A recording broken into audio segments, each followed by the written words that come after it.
Hello, everybody. Hello. Welcome to the stream. Welcome. Good afternoon. At Daylight Savings, it's hitting us hard. We're an hour in the future. I'm Shulk, baby. Hey, everybody. Welcome. Welcome to the stream. Positronics, thank you so much for the sub. Starting the stream off with the good new sub vibes. You love to see it. Welcome, everybody. Welcome. Thank you. Waves. Yes, waves. Please. Please. Okay. Where do we even begin? We we ended the last stream positivity maxing. And I think that the good times are just going to continue to roll. Continue to roll. Jake, how do we destroy daylight savings? Great question. Didn't they just get rid of it in British Columbia? Or did I make that up? Did somebody get rid of it? I swear to God, somebody just got rid of it, and this was the first time where they were like, we're not doing it. We did? Damn. Yeah, okay. Okay. So whatever they did, whatever process that was, congratulations. Jesus Christ. Listen. I think, like, I have accepted not using the metric system. The metric system is for babies. You know, I can get on board with that. You know, driving on the right side of the road, that seems good. No issue there. This one sucks. This one sucks bad. You know what I mean? We've invented a lot of, like, dumb nonsense. St. Patrick's Day, you're welcome, world. Jesus Christ, I would like to get rid of daylight savings time. Would you rather rid of daylight savings or permanent daylight savings? Which is the one where it gets darker later? I don't want it to get dark at 4 or 5 p.m. I want it to get darker later. How the world should be. So I think that this is how the world should be, right now. Like, yeah. Yeah, exactly. Just make this. We're good. Now that we're on this, let's just never go back. In the fall, I know. When I was back in school, I loved getting that. What do you call it? That extra hour of sleep. I loved getting that extra hour of sleep back when I was in school. But the kids are gonna have to learn to fucking deal with it, I guess. Oh man, because we gotta stop. It's so silly. Oh man. All right, chap. Let's keep the good times rolling. So, how do we want to? What am I standing on? Oh, that's not good. Oh, this seems quite bad, actually. Oh, okay, it's a window. Okay, it's a window. Okay, I thought we were okay. I was not feeling good for a second there. I've got to say, oh man. Okay. Oh man. I was like, if I move, we're going down. There you go. Throw mark. There you go, buddy.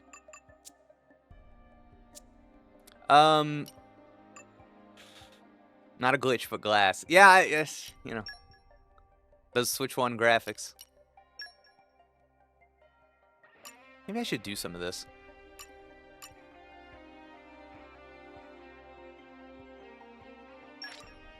Oh, yeah. Indeed.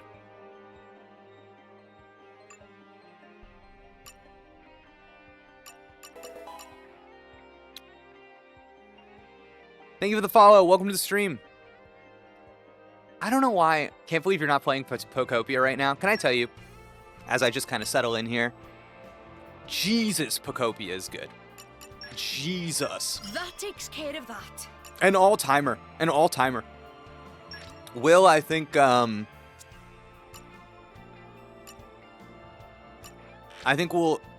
go down in the Switch 2 library as one of the greats. As one of the greats. As a matter of fact, I frankly don't have any doubt of that. Don't have any doubt in my mind of that. Really good. The more I play it, the more I'm like, damn, this is actually even better than I think I thought it was. It's just a shockingly compelling game. I think the thing I wasn't expecting. Do you think it will pop off like Animal Crossing? I've made my opinions known about that. I think the thing that I'm really interested in Pokopia right now is that it just has these like compounding discoveries, like actual cool discoveries that make you go, whoa, no way. Like over and over and over again. You're like 25 hours into the game and it's like, whoa, here's a thing that was not on your radar at all. Something you didn't think about. Really cool. I think narratively the game is extremely compelling too. The kind of micro writing and all of the little notes is really strong. Unfortunately, the game is like straight up pornography for like Pokemon secrets and lore heads.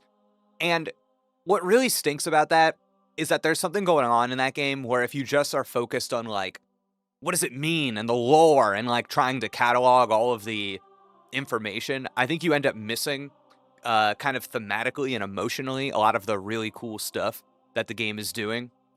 So yeah, I don't know.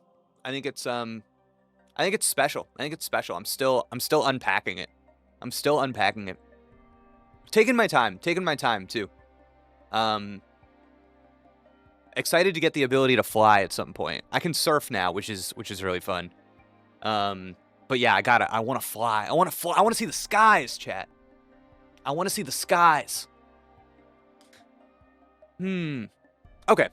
I got the game because of your streams. Oh my god, somebody tell Nintendo. Somebody tell Nintendo. Let me be a Nintendo influencer. Just got surf last night, nice. So I'm thinking about like for something that we focused a lot about in past conversations about these games is that I like to kind of break down their stories into the beats. And I think something that has struck me about this game is kind of the length, the pure length of its Act 3. We've been in Act 3 for so long. I'm like, damn, this is like I'm curious how long. I would say that we're firmly like in the finale right now. And I'm curious how long they are able to kind of stretch out this finale, right? And because I would say that like the finale sequence is the series of steps where the hero is applying the lessons learned over the course of the game. And I think like we just have to map that onto almost the entirety of like the world tree section, right? Like the climbing up the world tree, I think is the execution phase of the finale. And we're really in the thick of it, right? We're really in the thick of it with we've kind of had that scene where I think almost in a archetypal way, we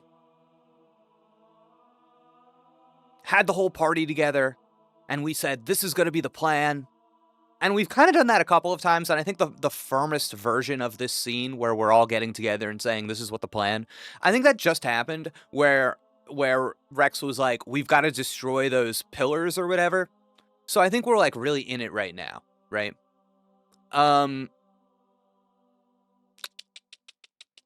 So what I am looking for right now is, I think, before we have some of the game's like biggest confrontations, before we have scenes where it's like, oh, it's me and Jin, me and Malos, me and the architect, like before we have that, I think we need like and this game obviously will participate in this because I think the narrative position they occupy is one of overemphasis. So we're gonna have to have a scene that I think spells out directly to the viewer, like, is Rex who he needs to be right now?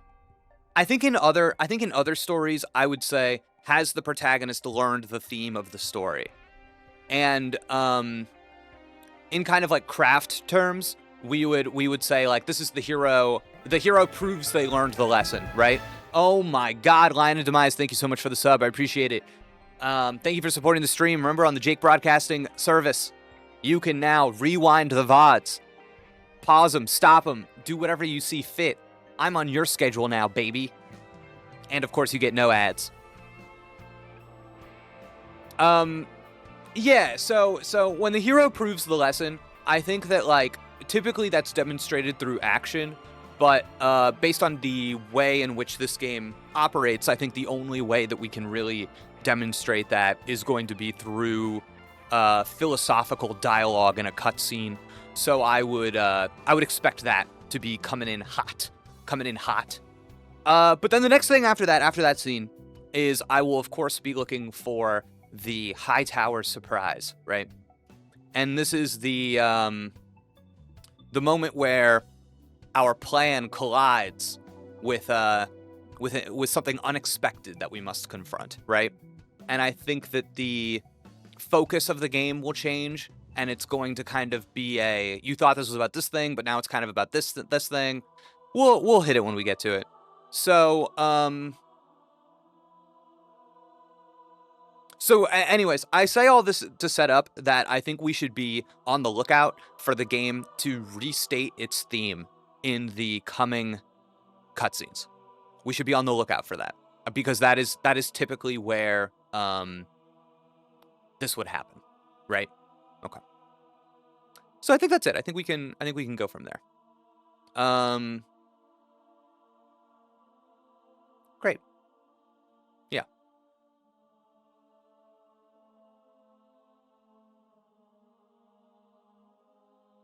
When it comes to writing, do you find out the theme first? Yeah. I think you should know what you're writing about first, for sure. Marabee, am I a sicko? Probably. I do wonder, why are we sure this is structurally a 15-beat story when we've had it be paced very strangely when I've learned other structures? I think that question maybe misunderstands what the 15 beats are. I am not saying that somebody sat down and said this is a 15-beat story. I am saying that you can map those 15 beats onto any story. It is a diagnostic tool, not prescriptive advice. Who is this? Celigio! Thank you so much for the sub. 2 months. Excellent work. Do you prefer Mechonis or the World Tree as a video game level? I think Mechonis. I feel like the Mechonis stuff was, the whole game built up to it in a way that I really liked, and it felt meaningful. Whereas this is, wait, even a tragedy? Yes, of course.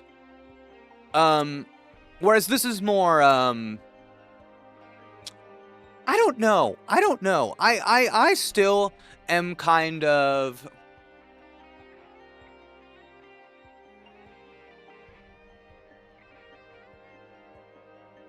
What do you mean how? What is the question?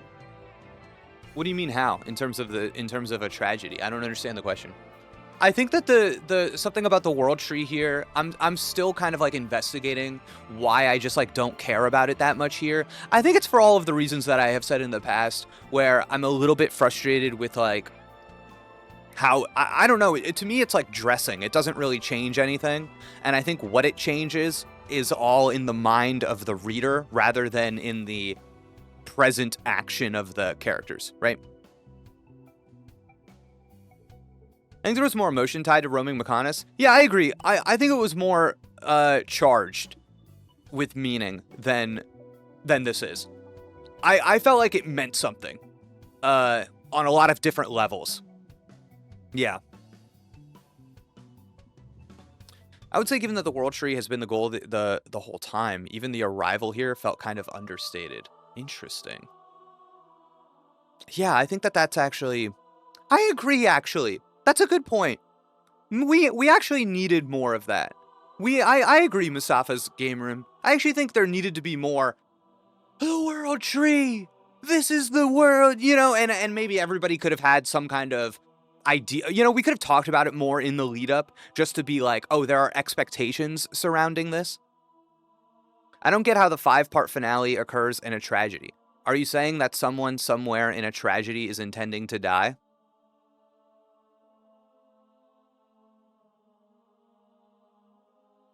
Are you saying that someone...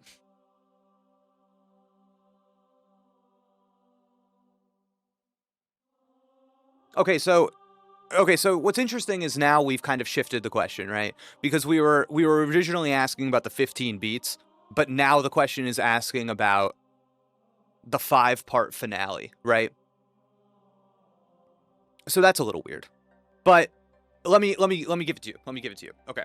So if we look at something like Macbeth, right? The 5-part finale. Part 1. Gather the team, right? What is gathering the team in Macbeth? That would be the forces that will challenge the tyrant. They have to assemble. So Malcolm joins forces with Macduff and the English army. The Scottish nobles, they abandon Macbeth. The resistance forms at what's it called? Burnham Wood. So this is the moral world is reassembling against the Macbeth's rule, right? And then executing the plan. The army marches on Dunsinane. Sick. We fulfill the witch's prophecy that Macbeth thought was impossible, right? And this shows the villain's kind of like security, or the false security collapsing, right? The Hightower surprise.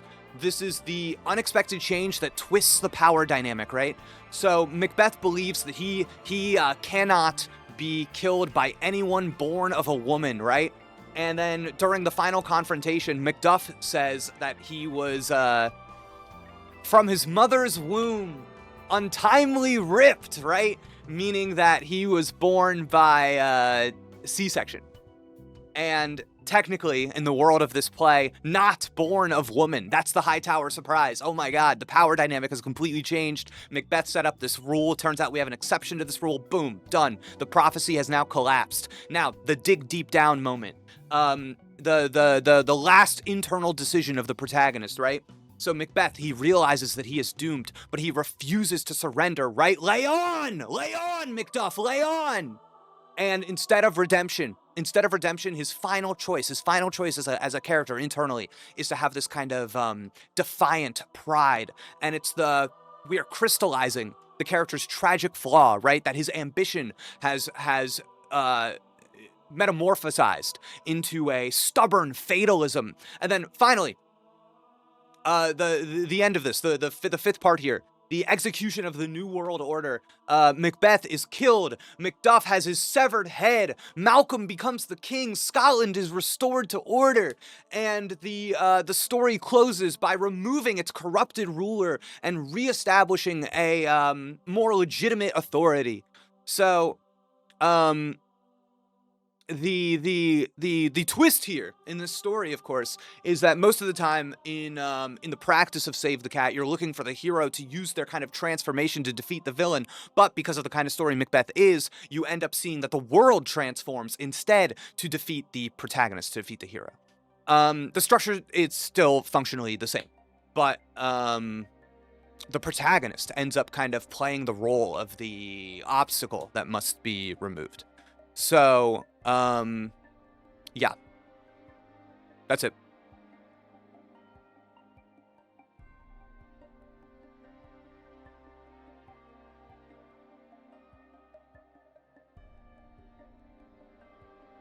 Chords of Steel, thank you so much for the Prime sub. I appreciate you being here. Thank you for supporting the stream.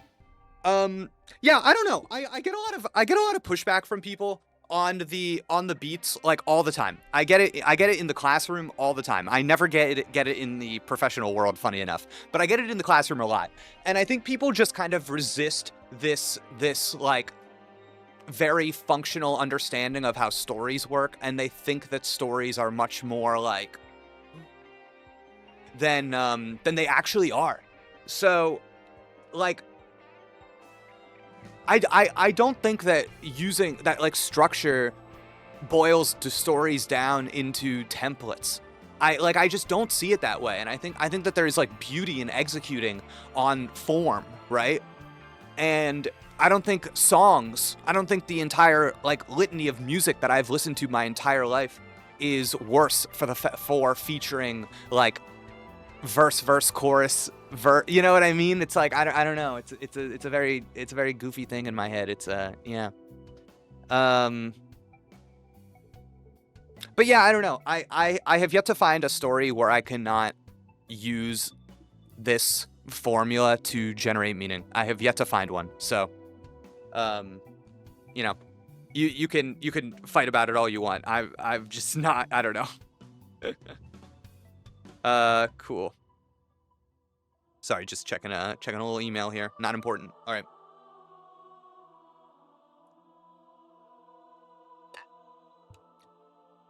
People resist when the answer is too simple. Yeah, I agree. I also think that there's just like a defensiveness over things we like to be like, this is actually so deep you could never put it in a box. And it's just not true. Like it's just not true with anything, right? Oh God, my brain is on Pacopia controls. I was trying to jump with the R1. Jesus Christ. Okay. My mind on Pacopia. The world has many amazing places in it. Alioth. Discovered good place. Oh. Hold. Okay.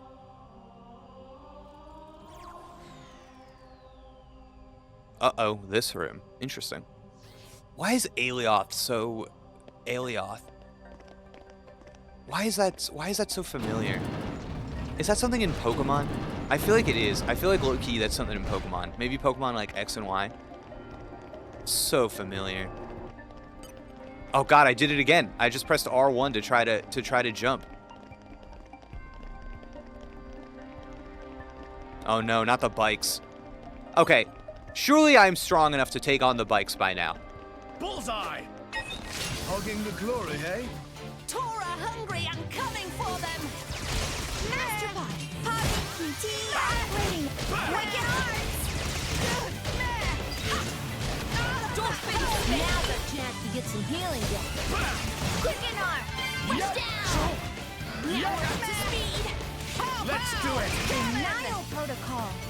Thanks for the support. Eagle. Overload Thunderbeam! Got it. Knuckle sandwich. Bringer of chaos! Ultimate lightning fury slash! We can make the enemy hurt. Come on, Zeke! Oh, ouchies. Ow. Ow. Big ouchies. Oh my God. Oh my God. We got that! We got great! I can feel it in my left Oh my God. eye. I can feel it in my left eye every time. We're on a roll now. Very good. Oh my God. Oh my God. These bikes are washed. Bam! Oh, whoops. The bikes are washed, chat. Let's They're go washed.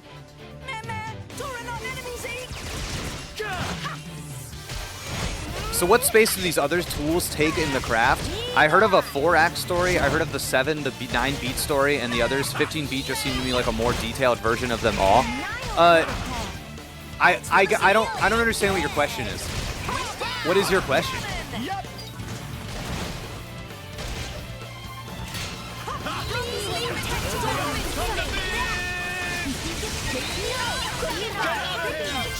Got it!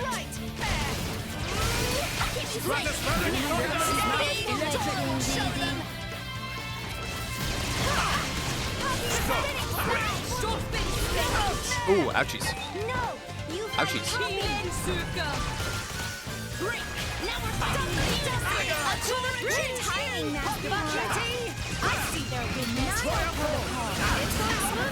Keep this up.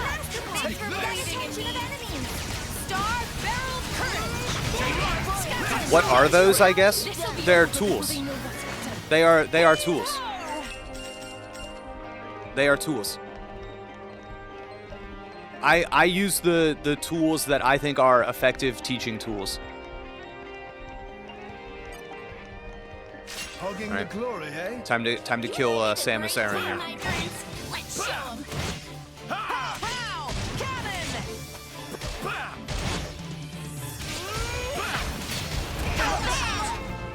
Bam! Like Tyrus, I'm just confused. I'm confused. Like, is the question why aren't you using these other things? Or like, why do you think it's like I don't understand. Like I don't. Let's go then. You know what I mean? I don't know what we're talking about.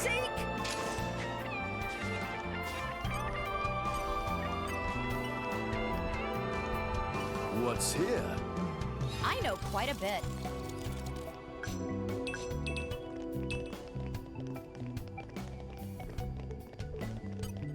All right, Margo. Let's go then. You and I make a great team, my friends. Let's show 'em. Master Palm, get attention of enemies. I think the thing that I would say too is like I think that the tools you used are important via the context you use them in, right? And I think maybe a lot of people are I don't know where you guys are getting your information from, right? I think maybe I would assume it's coming from like the classroom, or maybe just like your own Googling or whatever. So just as a reminder, my background is like in screenwriting. That was like where I spent a large time in my career, and was that's what I was taught to do. Obviously, before I studied fiction and prose. And like I'm just saying like this was the language used, right? And I think there are a lot of things where people have asked me before. They're like, "Oh, do you ever use this? Why don't you use this? Don't you think this is good?" And I'm like, "That's not how people be talking. Like that's just not how people be talking." So I don't know. Like I think we're all familiar with kind of like that. I don't even remember what it is at this point.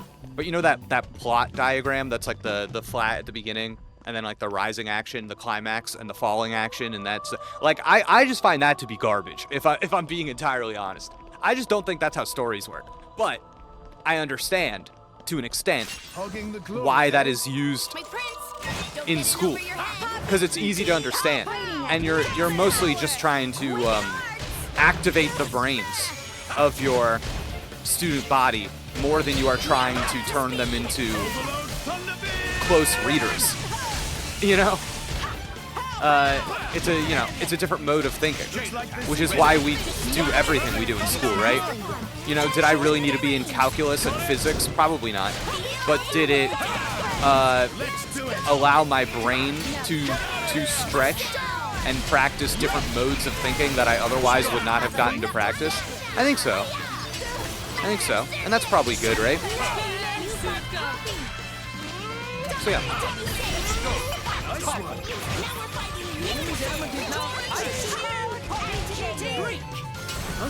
Stop. Break. Stratospheric thunder. Enemy is getting distracted. Get out of here. I won't silence. Got it. Yep. Please, enemy is getting distracted. Thunder beam. You will protect friends.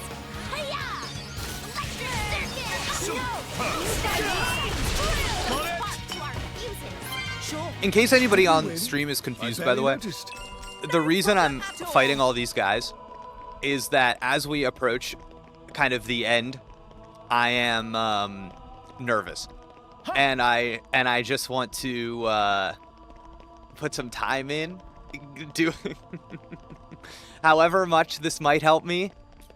Hogging the glory. Yeah, okay, you know. Poppy are unbeatable team. Oh my God. Poppy will show you her true power. Stratospheric thunder. Are you planning to finish this stream?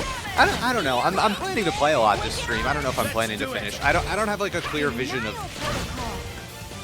how long any of this is gonna take. So Tora can do it. Tora will do it.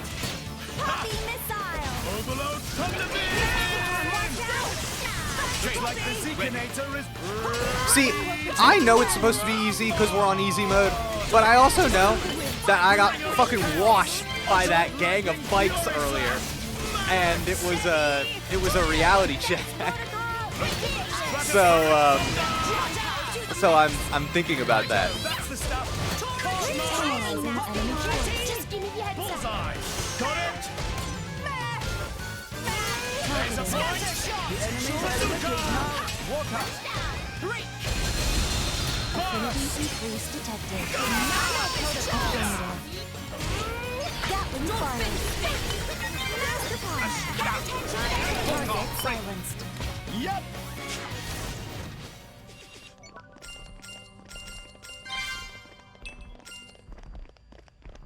Man, you know what I haven't looked at in so long?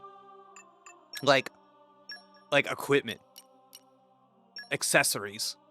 Have not looked at this in so long. I mean, that just seems incredible. Oh, yeah, I remember when I bought that, and I was like, this seems like the best item in the game. But I've got a second slot here.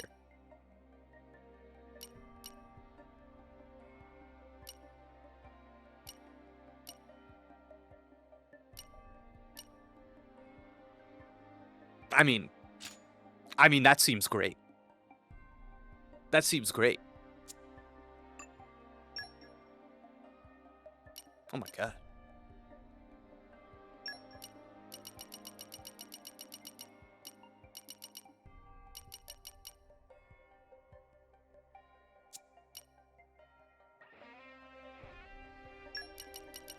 I don't know well enough what I should be using. I don't know what I should be using. I don't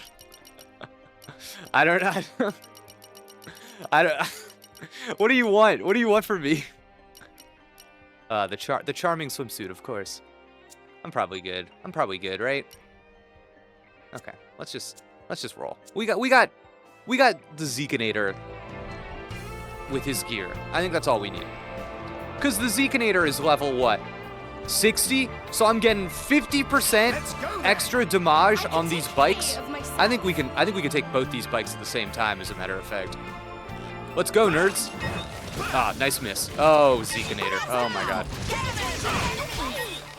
Thanks. Nice one. I can do better than this. I swear. Just trust me. Stratospheric thunder. Oh. Don't worry. I'm gonna get him too. Yep. Yeah, you're done. Chaos. Ultimate lightning fury slash. Just give me the heads up. How's that? Overload thunder beam. Electric. You fight ready. Drill. Got it. Focus your efforts on that one. Do it. Cut that out. Master to the max. We got it. Please Got leave it. it to Tora. Tora will show you better than now we're up to speed.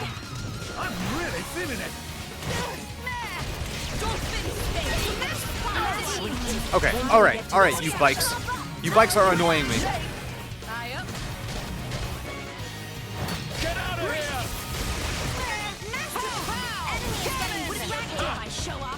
Overload thunder beam.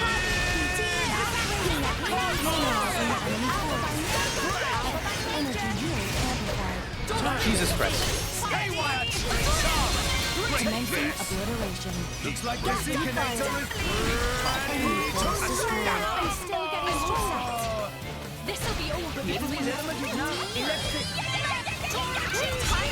There's a point. Bazooka. Conflict exceeding limit. We got there. Tora can do it. Got it. They're done. They're cooked. We're too good. We're too good. We're simply too good. Give me the money. Give it to me. Hogging the glory, hey? Unable to evaluate the armament you speak of. Break. Pow pow! Cannon! Focus. Yep. Bam. Bam. Listen, this is great. We're just taking this area in stride. We're just chilling.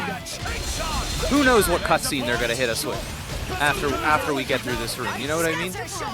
And I like that we're killing all these guys before we go and try to deal with listen, that big robot in the middle. I'm gonna fight him, but I want to kill all of his friends first, so that there's no funny business. I redeemed a review that Pokemon. Listen, I can't balance the review that Pokemons during these because it's too off track. It's too off track. We have too many people here. I want to give the people what they want, but I'll circle back to it. Oh man, wait, hold on. What else do we have?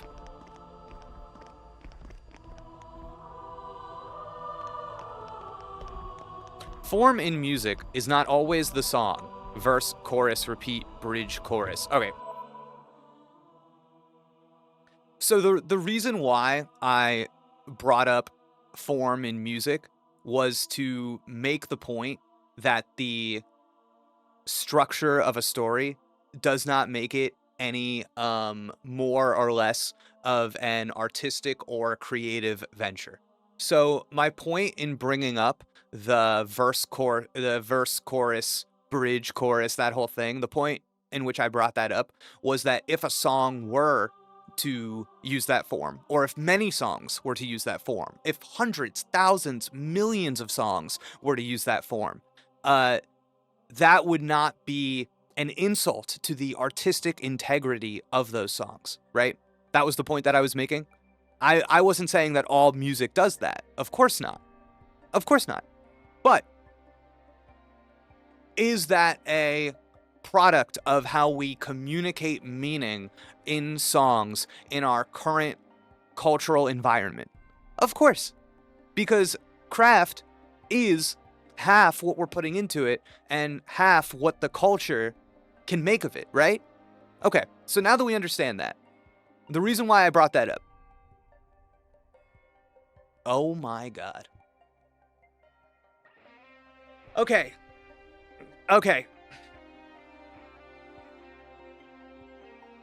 I wonder if you're getting pushback because you seem to be suggesting that all stories follow the 15 beats. I am not suggesting that all stories follow the 15 beats. I am suggesting that I can use the 15 beats to teach you about all stories because it is a diagnostic tool. I think you misunderstand me. The 15 beats are not in the text. I am creating the 15 beats. I am sussing them out from the text. They are not in there. They are in here. They are in here.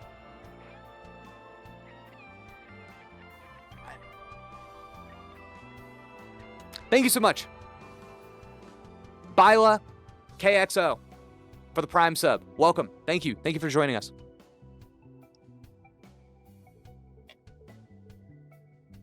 Okay. So now with all this said, let me read this.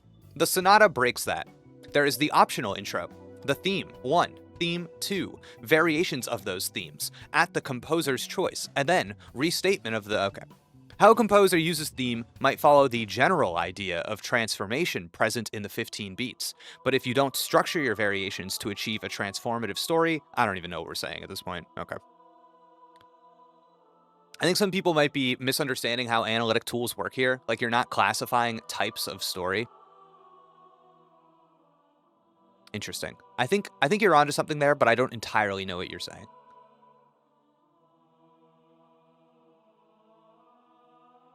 I really like this comment from Farg413. The 15 beats of the stethoscope, not the heart. That's a nice comment. That's nice. I like that a lot. I think he's getting pushback because people think that he's saying that all stories follow the 15 beats. I guess I just don't care why anybody cares about that. Like, okay, so let's say that they do. Let's say that they don't. What difference does it make? Who cares? Who cares? What if I said they do? Does that change? What does that change? What does that change in terms of what we're talking about now? You know what I mean? I get there's something I'm missing about this conversation where it's like Jake saying that all stories follow the 15 beats is actually offensive to me and to art. It's like, I don't know. Like, maybe not. Maybe it's not all that. I don't know, guys. I think as like a teacher and as like a professional in creative writing, I think it's important to have like formulas and rituals and devices so that you can teach people things and not just look at them and go, be creative and write a good story. I think that might be lost on some people here. If it's not functional, I guess I just don't really care to pontificate about the intrinsic, fluid meaning of art, right? I don't know. I think some people kind of want me to abandon what I do in favor of just being like, everything is unique and deep and cool in its own special snowflake way. Which is just like, I would just not have a career if that's how I operated. You know, I don't. Tora ready as he ever be.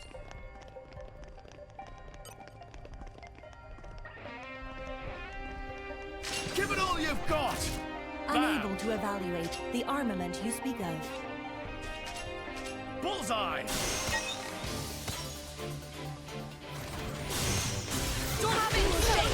In visual art, there's always pushback on the idea that there's rules of art in general. Yeah, I mean, I know that that's correct. Like, I know that that's true. But it just goes back to that common stupid saying where it's like, you have to know the rules if you want to break them, which, you know, is unfortunately true, but it makes anybody who says it feel like a fucking weenie. So, like, you know.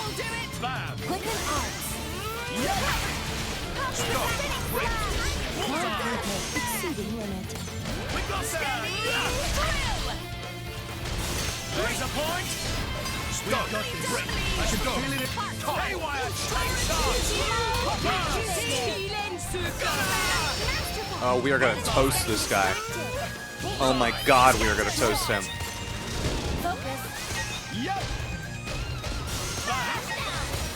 Wow, he's looking at me. Haywire. There's a point. Get him! Get him!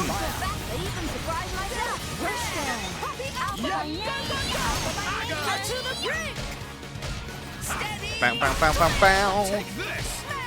We will do this. Blade combo. Third stage.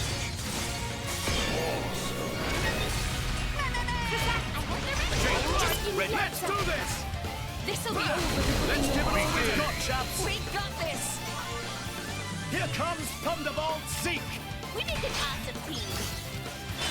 Magnificent. Counting on you, Nia. Here I come. Ready or go multi. Mag, elemental burst. Tora, Poppy, you're out. Tora right here. Poppy QT reporting in. Mag, down. Not enough for ya? Magnificent. Cosmos. Master, awaiting orders. Magnificent. Counting on you, Nia. On you, on it. Go shooting star. Magnificent. Tora, Poppy, you're out. Poppy, Tora, here we go. Magnificent. Experience. Good. Good work, everybody. Good work. Robot down. Robot down. Poppy would have to kill you. We're too good. Oh my god, Poppy. Oh my god, that felt nice. That felt nice. Listen, I'm glad Chad told me about the overkill. You know what I mean? About ending with the, because now it's like, okay, we get to the end of those. We get one of those little element guys on there, and it's like, all right, time to hit that button, do the chain. It's nice.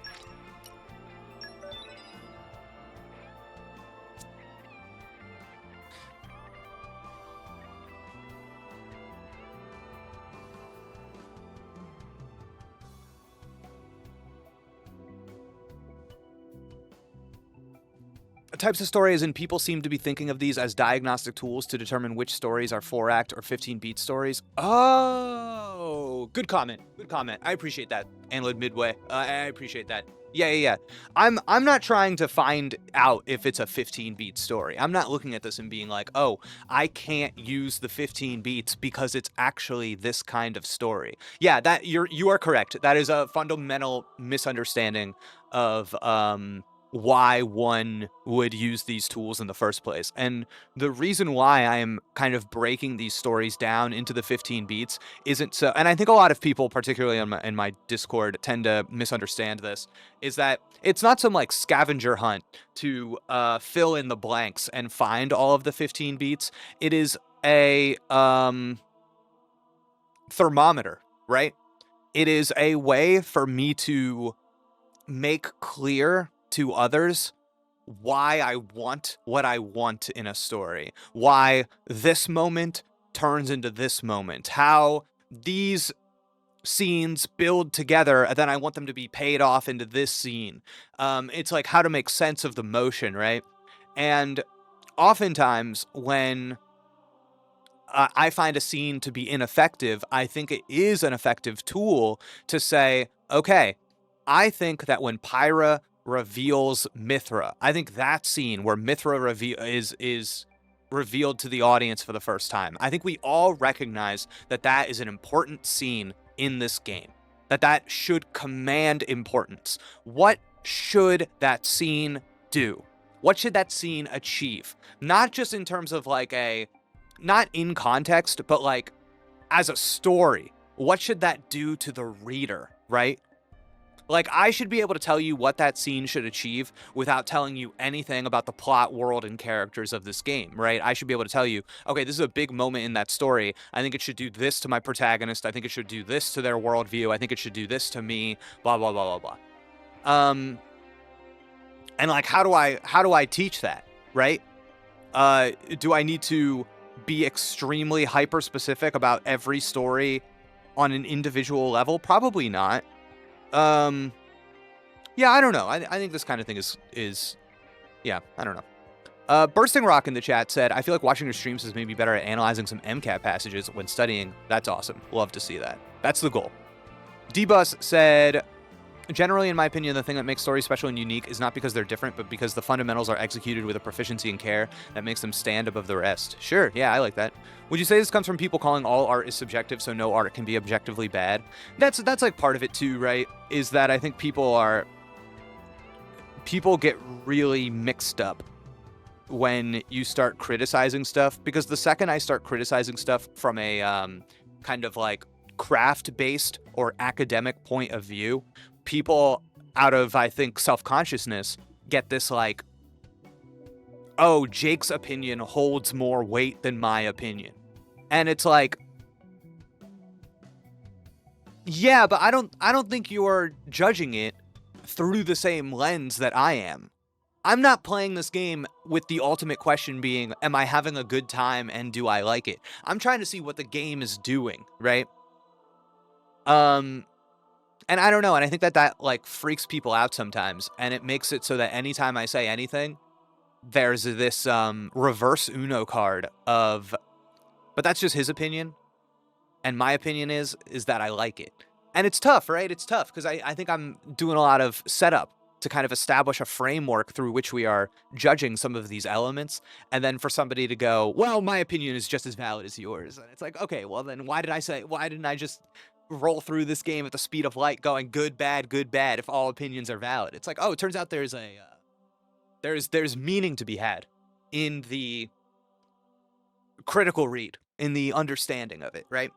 There's more to be done than to ultimately land on an opinion, you know? I kind of think landing on an opinion is like the most boring part of the whole thing. Something that you'll find in a lot of my video game reviews is that I'll talk a lot about the games without ever really saying like, and so the game is good. Like, I just kind of want you to sit with whatever feelings I evoke in the piece. I don't know. A lot of emphasis. A lot of emphasis on the ultimate opinion. Is it good? You know?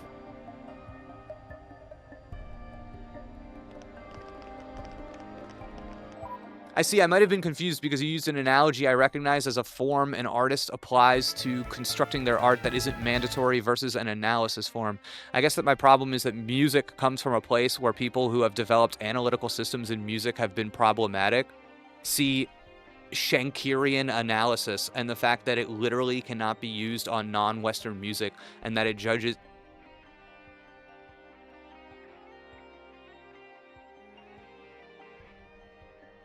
Sometimes I worry that I'm being used as a therapist. Sometimes because that's a whole lot of baggage. All right, it's a whole lot of baggage. Let's go then. Zeke, share fun with Tora. Oh, and I love this. Somebody in the chat's being like, nah, even then, though. Even then. It's, wait, I love this, actually. Poppy will show Wait, you. yeah, fight amongst yourselves. Fight amongst... This is funny, actually. This is good. This is good. Sure.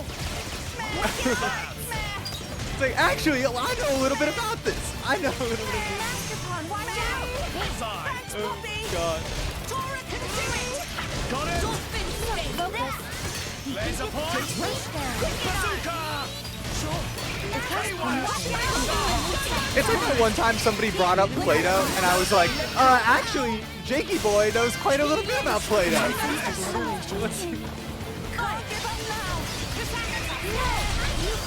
give up now. I can feel it in my left eye. Hearts of everyone beat. I barely noticed. I could have taken them all on. What's the deal with the stick? Let's go then. Stay on your toes. Please leave it to Bam. Tora. Tora will show you. Yes. Bam. Poppy, Break. wow. Good. Meh. Energy healing Bullseye. amplified. You're done, stick. Really feeling it.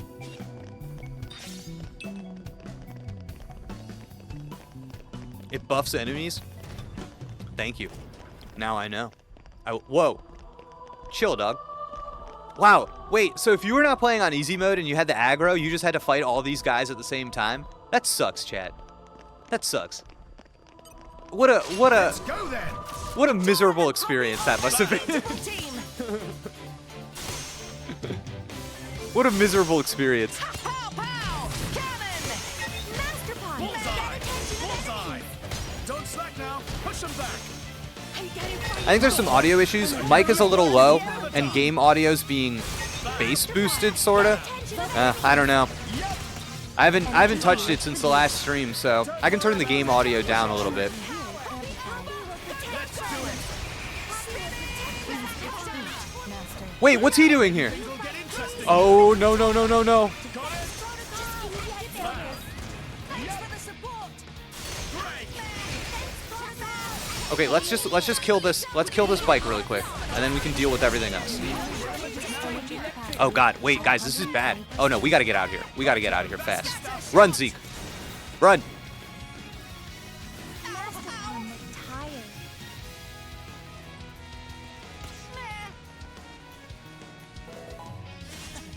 Look after Poppy for Tora. Meh, meh. Poppy could not protect Master Pawn. Okay, we're good. Okay. All right, we're good. We're good. We just have to play smart. We just have to play smart. We're going back to our methods. Bam. Let's go then. Tora and Poppy are unbeatable team. Bullseye. How's it sound? How's it sound now? Did what I just did affect anything? Are we happier now? Break. It sounds better. Okay, great. Cool. Thank you for letting me know. Yep. All right, chat. So it's Monday. How are we feeling? Not great. Again, this daylight savings time, it's affecting me. I will say, wait a second. Tomorrow is Mario Day? Where is the Nintendo Direct announcement? That's my question. I feel like the Xenoblade heads should be dying for a Nintendo Direct because I gotta tell you, I feel like this company having an announcement, it feels like a lock, dude. Feels like a lock. Okay. Now, where's the big one? Where did the big one go?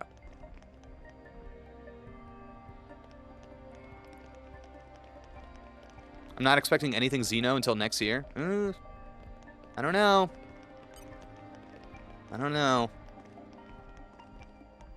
It's probably a safe bet just because the, what is it? He jumps down. Oh, no. The, Hogging the glory, eh? Switch 2 edition of X. Bullseye. They made a physical of that, you know what I mean? That's on the store shelves. As I've mentioned before. Bullseye. Bam. But it's got to be coming. It's got to be coming. They're Bullseye. I feel like just by virtue of the way that they work, as long as there hasn't been any major shakeups to how that studio works, I don't know. I feel like they've probably got something ready for Switch 2, to be honest with everybody.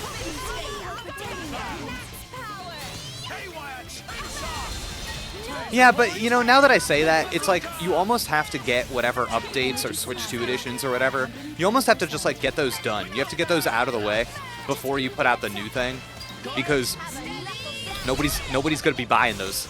Nobody's going to be buying those after the new one comes out, you know what I mean? When do we get to the next section?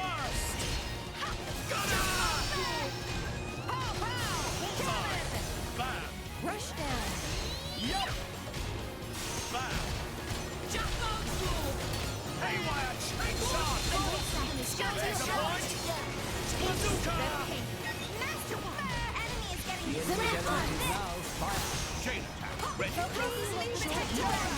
Lots of people are still hoping for Xenosaga Remastered. Can somebody remind me what even where are those games? Where do they exist? Are those like PlayStation games? What are they? PlayStation 2 games? Hot damn. Oh my god. Tora got wiped.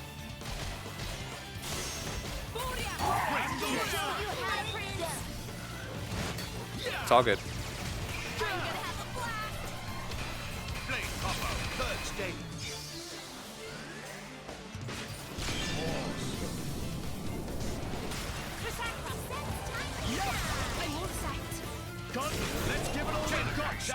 I know Tora's dead. I thought that maybe this would be worth it. Maybe that was bad judgment. I'll finish this. Magnificent. Counting on you, Nia. On it.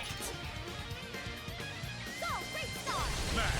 Elemental burst. Not enough for ya? Magnificent. Cosmos. Switching to plan B. Enemy force destroyed. This is gonna be big for me, right? Here I come. Ready or go naughty. Work hard, research hard. Magnificent. Enemy stop. Good work. Good work. All right, the game's up, Did you see Cosmos. that? Good work, Show me where everybody. you're hiding all your encyclopedias. Good work. I am simply accessing a database. I do not need a large storage space like yours. What now? I'm lost for words. There's an accessory that revives everyone if you use a chain attack. Damn, that's pretty cool.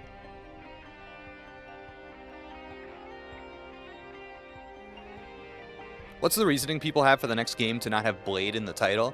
I'm not in the weeds, obviously. I'm not in the weeds. So take my opinion on this with a grain of salt. But I would say people are always telling me that Xenoblade 2 sold the best, and I think I kind of know why. I think it largely was circumstantial because of the Switch console and when it came out. But if you have that information, and then you have the Xenoblade 3 game, which I think a lot of people recognize as a much stronger title. Shit. Okay. I think that maybe there's some evidence there about like how this game did not manage to convert as many people into franchise fans as they wanted. So Xenoblade 3 doing however well, you know what I'm saying? Xenoblade 3 released in, I think, the perfect environment, right? Because you have a phenomenally successful platform in the Nintendo Switch. You've got a ton of people who have played the last game. And I wonder if it was just not, if they think that they can do better, right? If they got away from the brand. And there's kind of something to be said for people being like, oh, this is like a whole franchise. It feels inaccessible, right? To pick up a numbered 4 entry. So maybe just like give it another name, right? Make it more acceptable, because how many PR pieces and previews can you put out where it's like, it is okay for this to be your first Xenoblade game? You know, that only goes so far. So, I do kind of think that whatever they put out, though, will effectively be a Xenoblade game. It will just be called something else. You know what I mean? They could also just call it, you know, Xenoblade, the Parchment of Truth, and I think that would also achieve a similar effect, but, you know.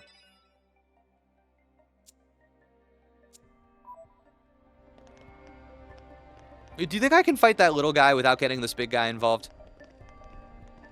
Or do you think I should try to just pull the big guy over and not get the little guy involved?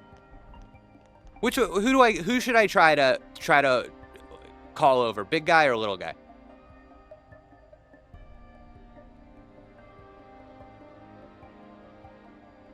Little guy? Try big guy from the right. All right, the big guys have it.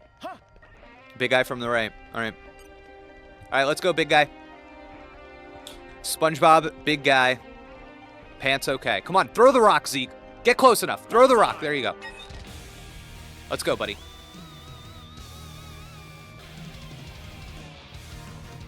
Give it all you've got. All right. Hopefully this goes okay. We can get through it. Just trust me.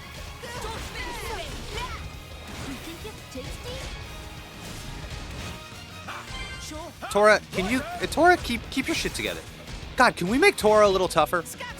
Tora is having issues, dude. Raging. Charge. Keep this up. Get back.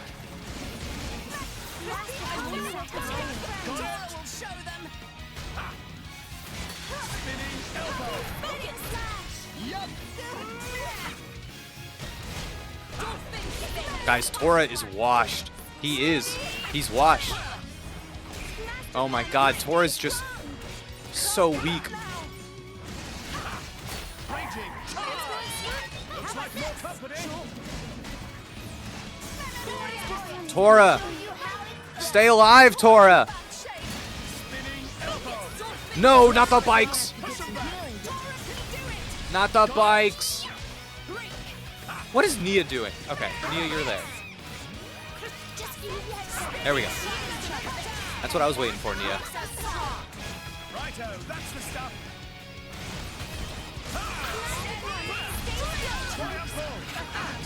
In bad shape.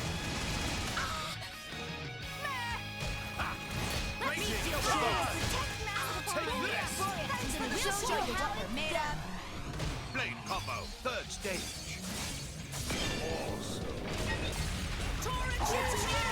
God, this thing is nasty. Work is never done. Don't back now. Push him back.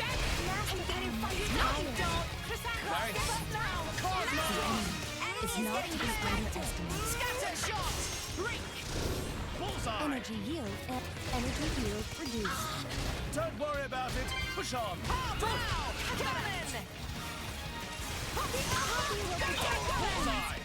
Haywire. Straight charge. Request permission to attack. Got it. Man, this is getting tough. Energy yield reduced. Laser point. Bazooka. Targeting. All right. We gotta monitor this situation. Oh my god. When do we get to the destination? No shortage of strength. Come on. Nice. Affinity increase detected. Just like the Zeekinator is ready to Affinity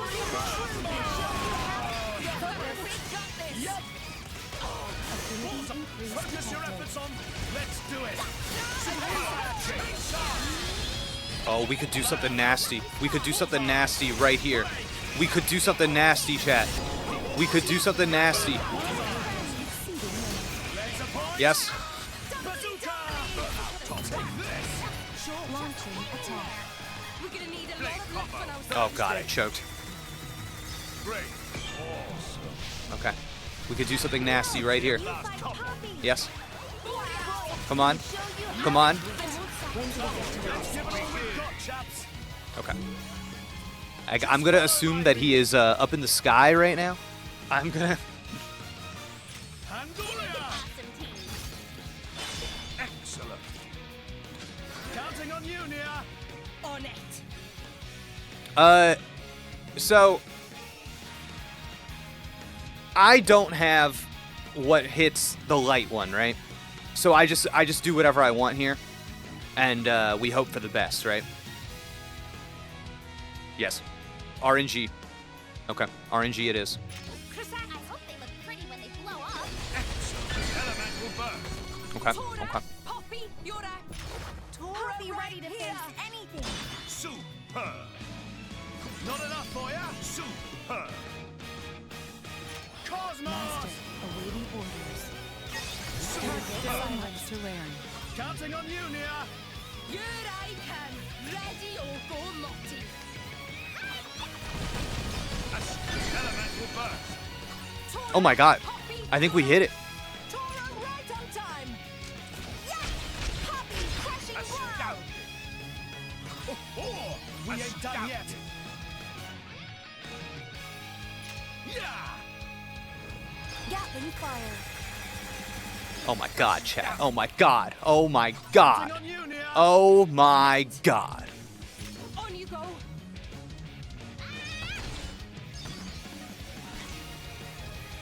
Magnificent. Oh my god. Tora, Poppy, you're a... Tora, right here.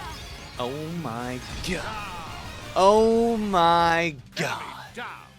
Oh my god. Oh my god. Oh my god. Great work, everyone. What a time to be alive. Oh my god. Pulled out a huge W right there. Oh my god. Ha ha ha. Oh, man, he's starting to believe. Ooh, that was delightful. I gotta say, that was delightful. It was.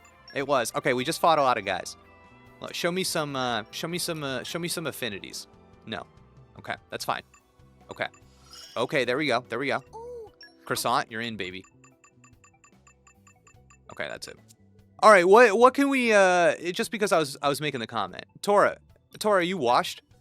Is Tora washed? That is my question. Do you think can I give Tora something? Can I give Tora something to help them be less washed?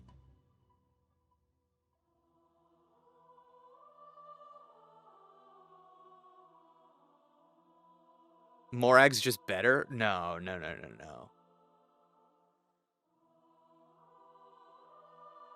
Tora's washed without the third poppy? No, I don't want to get the third poppy. I'm not doing it. So should we actually make the switch? Should we actually make the... Should we send Tora to the bench? Oh my god.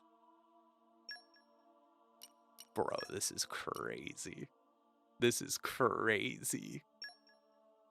Oh my god. Okay, let's do some Okay. So first off, are these the 3 that we want? These appear to be our only 3 rare blades. Chat, should we gamble? Should we gamble for another rare blade? Is there one I should try and get?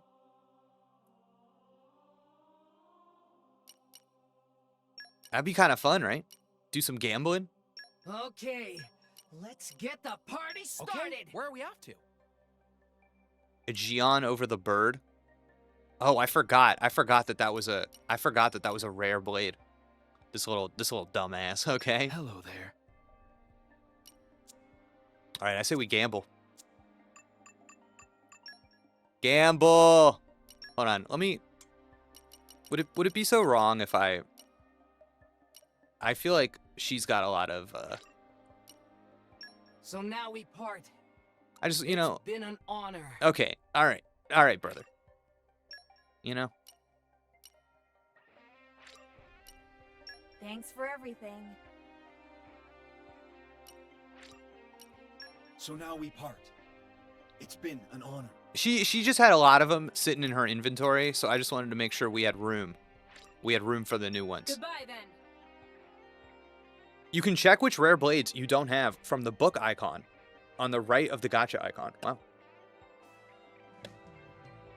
Jake, you're acting in dissonance with the stated themes. I completely disagree. I think that while some blades are the love of your life, some are simply a one-night stand. Okay. Let's start off with a common. All right, chat. Can we just one common core crystal? First shot, roll of the dice. Can we yacht dice on our first roll? Here we go. You could transfer Percival, the Shadow Blade you got on Rex, and put it on Morak, so you have something to hit the light orbs. Wow. Tutour, not only are they subscribing, they are giving me wisdom that I gotta say sounds pretty fucking good to me. That seems like a great tip. Tutour, thank you so much for the tip. It's better than this stupid thing I got here. Well, I love that idea. Transfer Percival, the Shadow Blade. Wow. Introducing me. But then we can't get. Thank you. I appreciate that. Good chatter. Good. The good chatter award for today goes to two. No. All right. Looks like a one-night stand. That's right.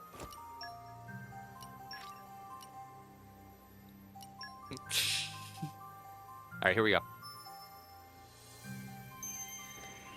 It's just been so long since we hit the Gamba, you know?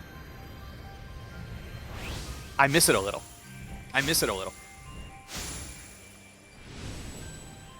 Do we like the blades on Zeke? Damn. Do we like Zeke's blades, or is there a blade we yearn for on Zeke? Obviously Cosmos. Cosmos and Pandoria are here to stay. Obviously. I hope that my abilities will suffice. But I think that Earth one is good on Zeke as well, actually. I think Zeke's good. I think Zeke is set. See, this is the problem. We couldn't do shit like this with Tora. Tora's just sitting there with his fake ass body pillows, being like, "I'm good too."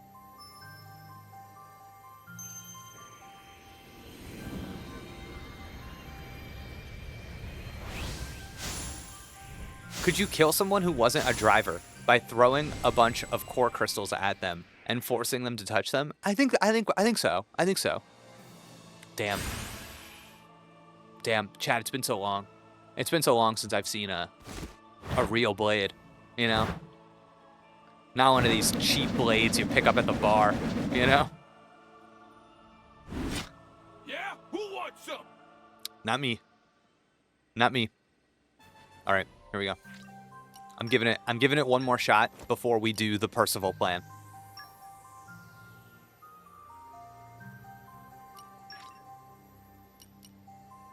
All right, summon it.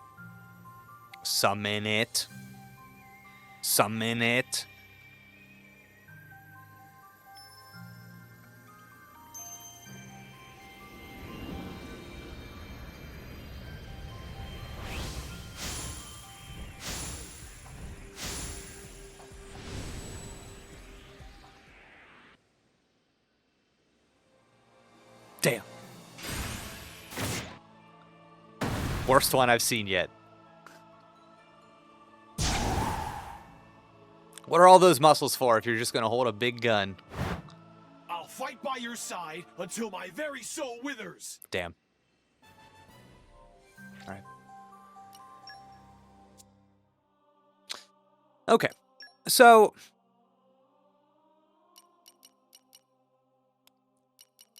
you How do I do this?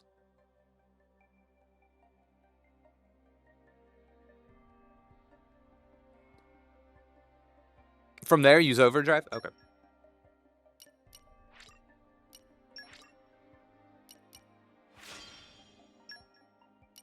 Oh, that was easy. Okay, great.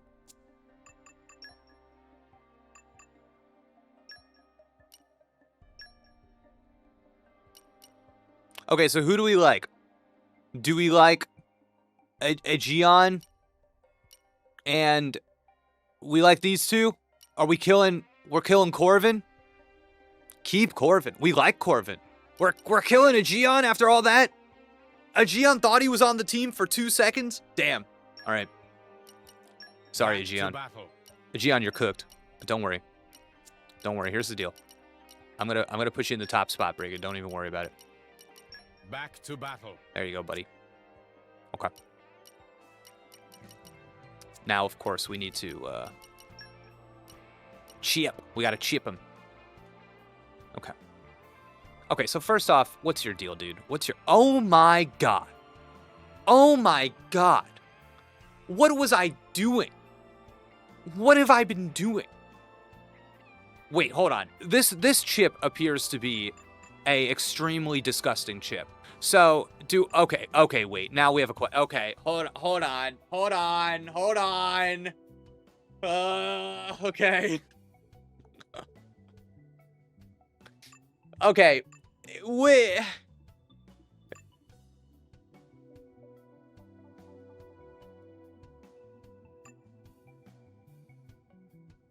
I mean, chat, there's no reason I shouldn't just, like, this seems right. This seems right. Am I crazy?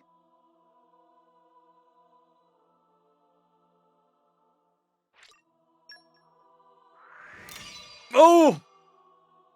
Mama. Oh my god. Oh my god, brother. Okay. Man. Oh my god. Wait a second. Oh, chat. We choked. Chat, we choked. Oh god, we choked. Oh, we choked. We choked bad. Oh.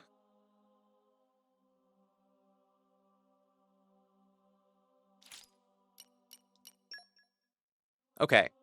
The good news is we have 3 of these. We have 3 of these. So we can dole these out. Listen, I don't think this is... I think we're good. I think we're good. I think you can just reset.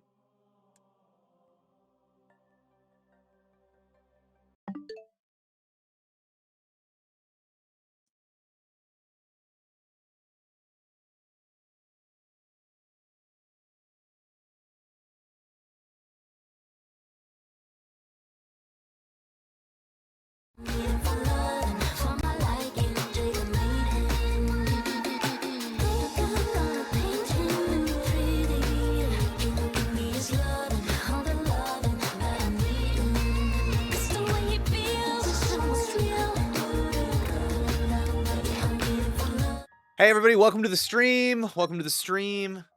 We left off, of course, in the midst of a grand finale. We had a big, we had a big plan. We were gonna go kill some light pillars. We,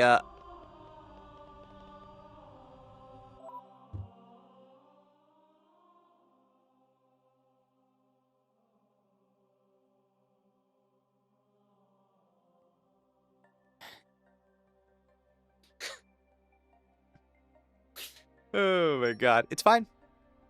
It's fine. Don't even worry about it. Chat, don't even worry about it. Sorry.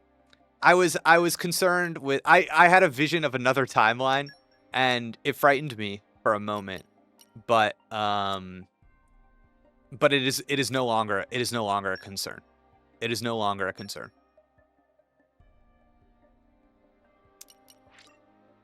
So I've been thinking about what I was going to do here. And I think I'm going to overdrive Percival and put them on Morag. And now, of course, I'm going to go over to Morag here. and I'm gonna edit the team. I gotta edit the team. So, you know, I think a lot of people would make the mistake of replacing Corvin with Percival, but Corvin's actually quite good, so I'll be replacing Gion. Back to battle. Back to battle, baby. And I will we're do just my gonna best to switch up the prove my order there. worth. Keep her at the top, obviously. But that can't be the end. We've got to go to we've got to make sure that these blades are good. So we're gonna modify them with core chips. Wait a second. Oh my God, this Hadron chip is incredible. This Hadron chip is so strong. I mean, I feel like I got to use it on. Oh my God, I feel like I have to use it on Cosmos. Wait. Chat, should I use the Hadron chip on Cosmos? It just seems so good. It seems like this is the... Can I... Should I... Wait. Should I do it? Wait, why are some people saying no? Wait, what's wrong? What's wrong? What is it? Chat, please, what is it? The positron... Wait, the positron chip is better? Wait, let's see.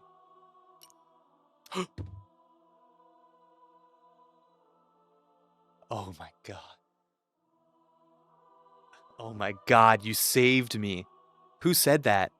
P. Wister. Oh my God, you saved me. It is better. Shit, we almost made a big mistake. Fuck. All right, shout out P. Wister. Thank you so much for saving the stream. Oh man, that was scary. That was scary. Okay. Let's go. Positron chip. Oh, fantastic. Fantastic.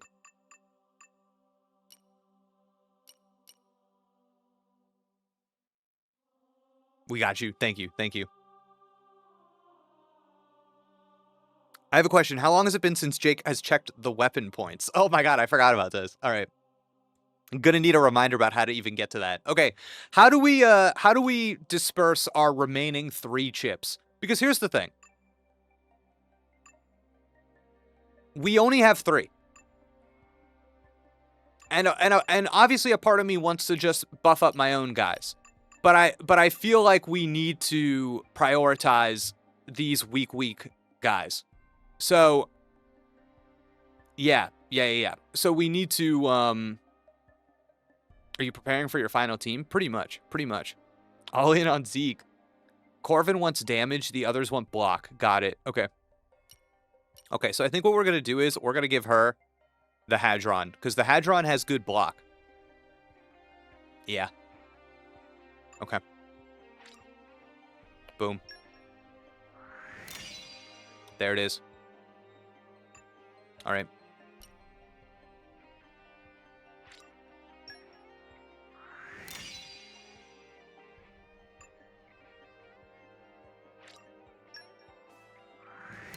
It's done. It's done. Future chips will be placed on Zeke. Okay. It's done. Okay. Now, how do I get to the weapon things? Is it this? It's this. Okay, great. Okay, where is the gun? Okay, where is the...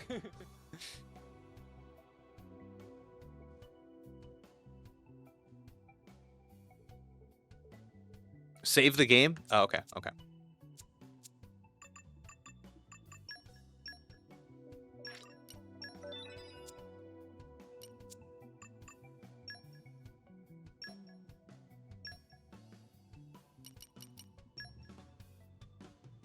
Okay. Interesting.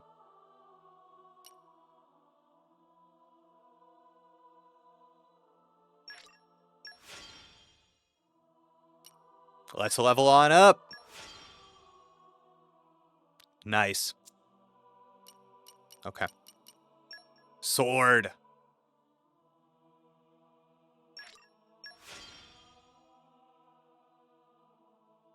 Sword.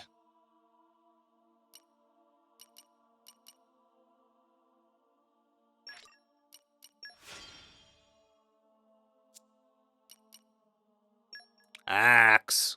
Oh my god.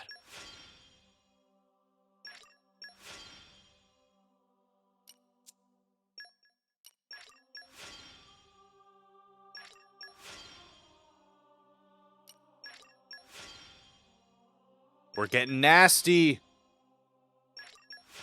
Yes.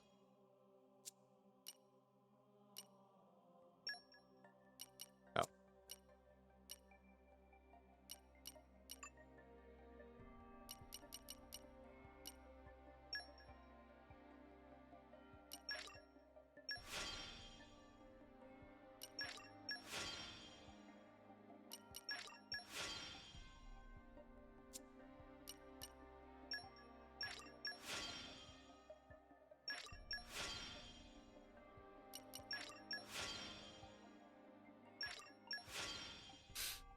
We're doing good work, chat. We're doing good work. Okay. Great. Oh. Oh. Oh. Oh. Oh my god. She has a lot of these.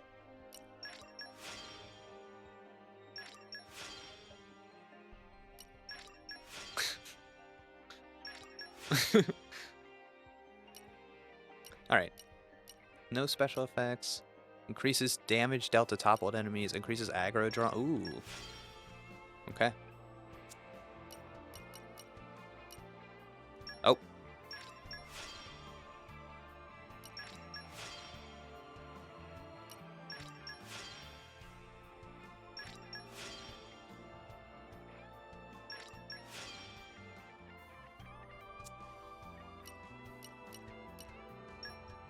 Jesus.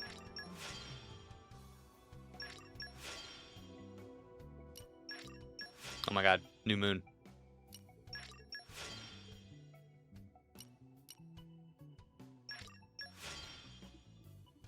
Okay. We've done it. The gameplay is just incredible. I'm so sorry. I'm so sorry. We've done it. Okay. Is there anything else we want to do in the menus before we move on?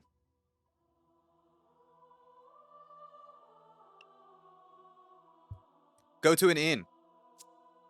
Okay.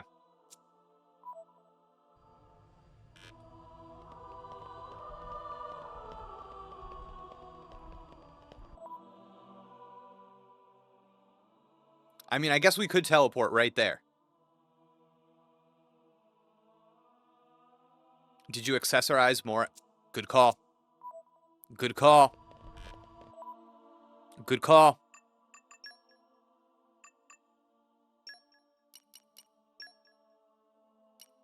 Okay, she's got a little something.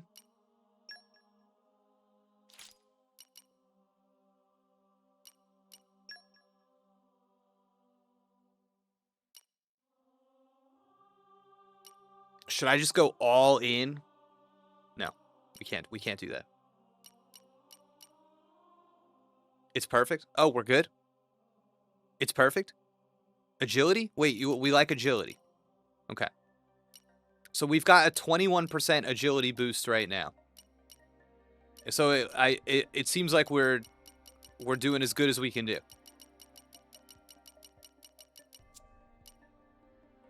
Wait, you're saying we get rid of the HP boost and we do another agility? Another agility? Have you got an HP up percent? You can't. You can't. Okay, simple GUI says you can't. Have you got a HP up percentage item? That could be better for health. Okay, let's see. I'm not seeing anything better. Oh, wait a second. Yes. Okay, there were some down there. Good call. This appears to be the one.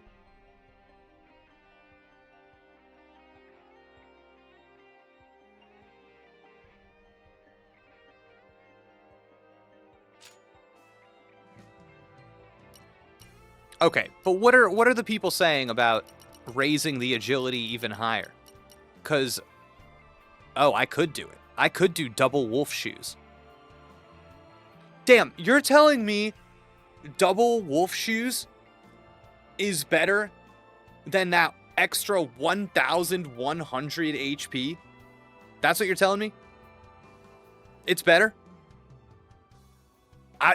There's dissent. There's dissent in the chat. There's dissent. Not in this case. I don't know. I can't see the numbers. Oh my god, that's so funny. The agility goes from 307 to 329. Okay, all right. There's enough people in the chat saying the HP is simply too good.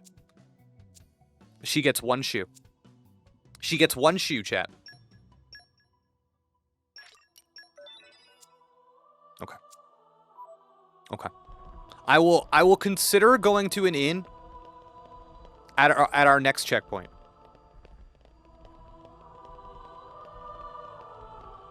Driver charts? God damn. When does it end?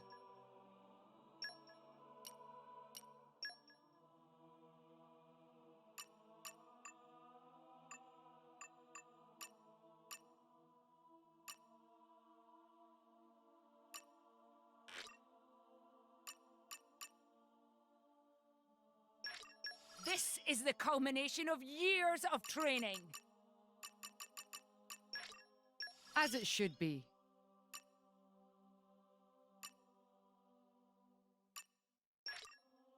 This is the culmination of years of training.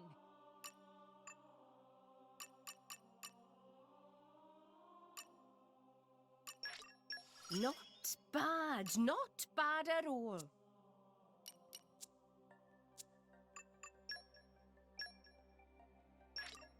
Okay. Okay. Okay. Okay. Okay. We've made it to the elevator. Wait a second.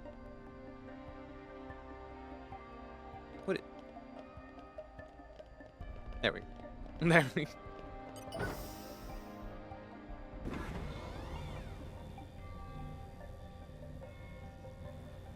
Now you need to spend all the blade coins you've earned? I can't tell if this is a joke. I don't know. Are blade coins real? Maybe. I feel like I have a lot of money.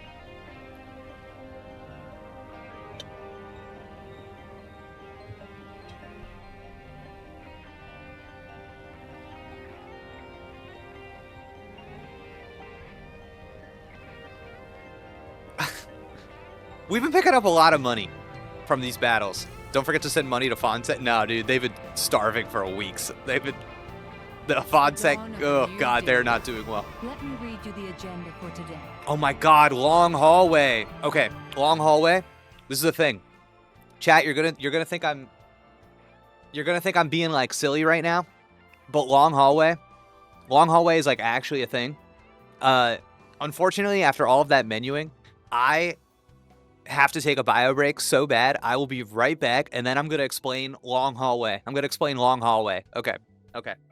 All right. Be right back. Be right back.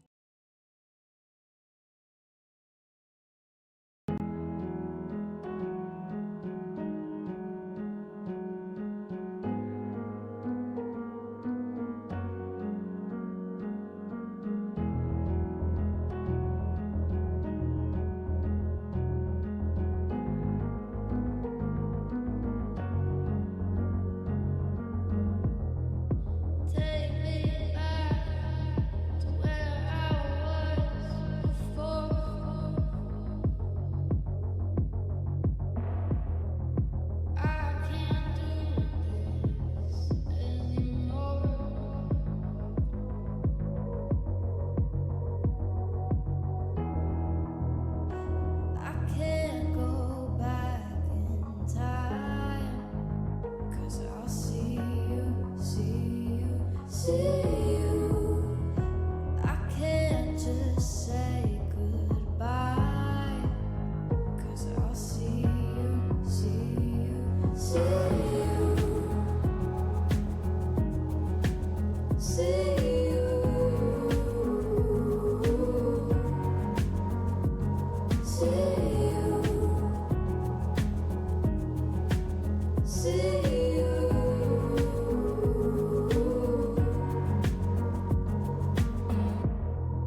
Welcome back. Hello, everyone. Okay, so as you can see, long hallway. No doubt. No, wait, anyone know that song? Oh, wait, okay. I got you covered. I got you covered. Does this work? A little Spotify link? A little Spotify link in the chat?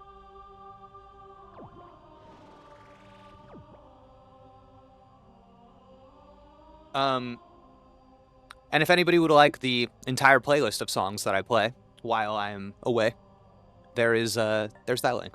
There you go. Okay.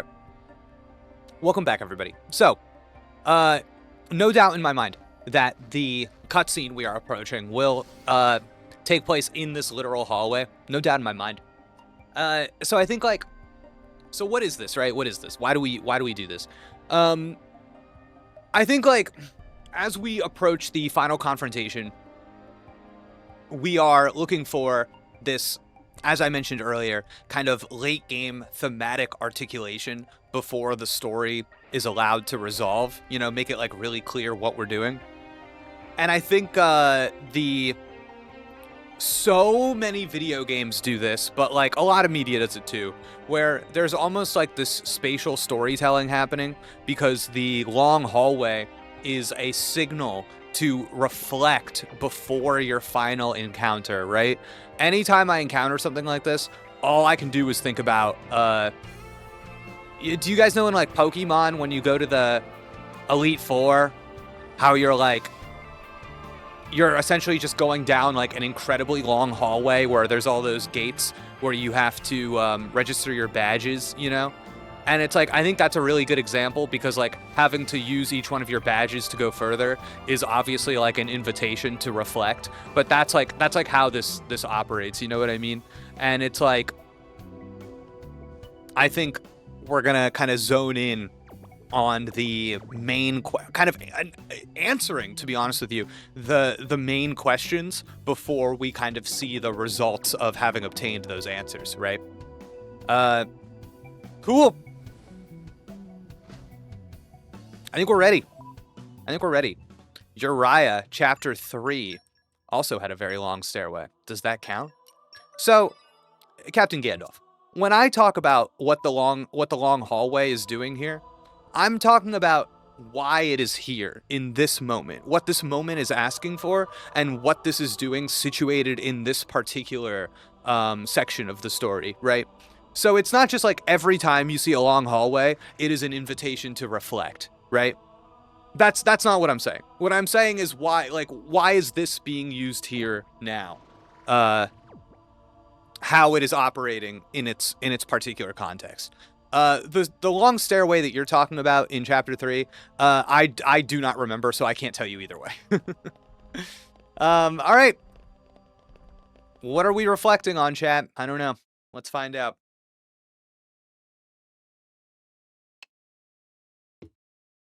Let's find out. Bit of a long loading screen. Oh, a flashback. Lovely. What do you see? Wow, a Zeke What do I flashback. see? I see a bunch of people struggling to stay alive. Same as almost everyone else on Allrest right now. Zeke, have you ever taken a person's life? Can't say I have. Never seen the need for it myself. I think that something I'm not gonna belabor this point too much. I'm just gonna make it, then we'll move on. But I think that if I was kind of performing a sharpened criticism of my perceived flaws with this story, I think something I would point to would be just the sheer quantity of flashbacks that they use in their third act. I think that is exposing something about maybe what we spent the entire game doing. Oh? Why does anyone kill others? Because they're in your way, or because you can't bear the sight of them? You kill because you're weak. But I'm not weak, so I don't need to kill anyone. Nice. And I don't mean physically, yeah? I mean in here. I suppose that makes me weak then. Correct. But that weakness is why I'm standing here today. So you hate them. Humans. No, he hates the world. I hate this world. Yeah. Easy.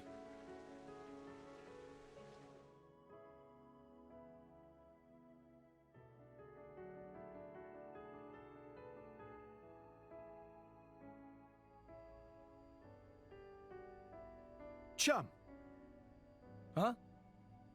do you like this world? What? Just give me a straight answer. Okay, so that's it. That's the question, right? That's the question. I think we kind of, if I'm being honest, I think we kind of figured this out last stream. So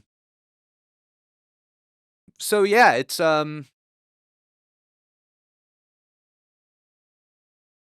man, this is okay. Let's keep going. Yeah. Sure, there's plenty of room for improvement, but then You called this exactly? Okay, all right. I said that and then I started to doubt myself. Thank you. there's also plenty of stuff that's awesome. What about us? Huh? I think Charlotte's about to propose. What? So So the reason that we're getting this scene right now is that based on how this game kind of like does its storytelling, I think that this is essentially practice for the real scene, right? We kind of need to articulate who Rex we're doing a practice scene. We're doing a rehearsal for when Rex probably has to outright say a lot of this stuff to who the actual enemy is. So Fleabag. I mean, how do you feel about us? People. Whew. I was worried then. You should be so lucky. Anyway, what's your answer? Ooh, that's a tough one. People can be fun to be around, but sometimes they're hard to deal with. And then there's mean types, like that Banner. For sure. So what they're kind of circling here, which I don't think is that bad, right? Is that you have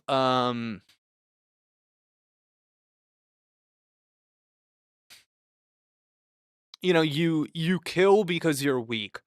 So like what are we actually saying with that statement, right? You kill because you're weak. I think that he says, I'm not talking about my physical strength. I'm talking about my strength in here, right? I think what Zeke is attempting to define for the audience, man, it's such a bummer. I actually like some of these ideas. I just wish that these ideas were actually like in the game and not just loaded on top of the story in its final moments. But Zeke is defining strength as the ability to coexist with others, right? So we now have the moral center of the story. And Amalthus says, oh, I guess that makes me weak. And I think it's like he says that he doesn't hate humans or whatever. He hates the world. And I think what he's doing there is instead of denying weakness within himself, he's actually universalizing it. And he's doing this humanity is weak. Humanity cannot coexist with others, right?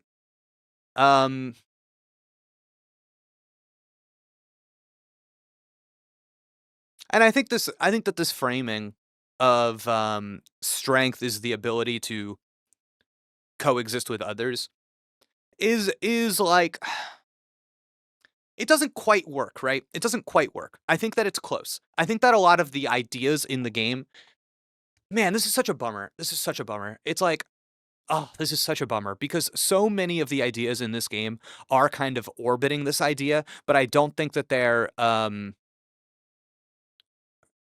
performing any kind of friction, push and pull. I don't think that they're actually like pressurizing this idea in a meaningful way throughout the events of the plot. Because it's a bummer, right? It's like, can you coexist with others? The driver blade system is like rigged to dramatize that, right? That's like that's why we have the driver blade system in this game, is because this game is about coexisting with others. So we create the most dramatic version possible of coexisting with others. And yeah, there's like a lot of stuff here. I think that this is a really, really, really strong example of how this game is stronger off the page than on it. Because it would be like really easy for me to kind of now, knowing that they have this conversation, go back and be like, this is in kind of like a meta way what the whole game is about, and like talk about philosophy and talk about all these high-minded ideas. But I really feel like I would be lying. I just don't think the events of the story really um lend itself to this particular reading. I do think that this is kind of being forced in late, and a lot of the concepts of the world, the concepts of blades, the concepts of drivers, the flesh eaters, the blade eaters, a lot of the stuff that happens, uh like it's not developed past to the premise. So when a thesis like this shows up, all I can think is like, yeah, that makes sense, but it made just as much sense at the beginning of the story as it did at the end. The events of the story did not do anything to like manipulate my feelings on this topic, which is why the clarification of what it is has to come at the end. Because if it came at the beginning, we would all just be bored. We would all just be bored. We would all just be like, oh, this is the, just, you know what I mean? So they almost have to obfuscate what it is we're even talking about to get through it, right? Yeah. Bummer. But life's about taking the good with the bad, right?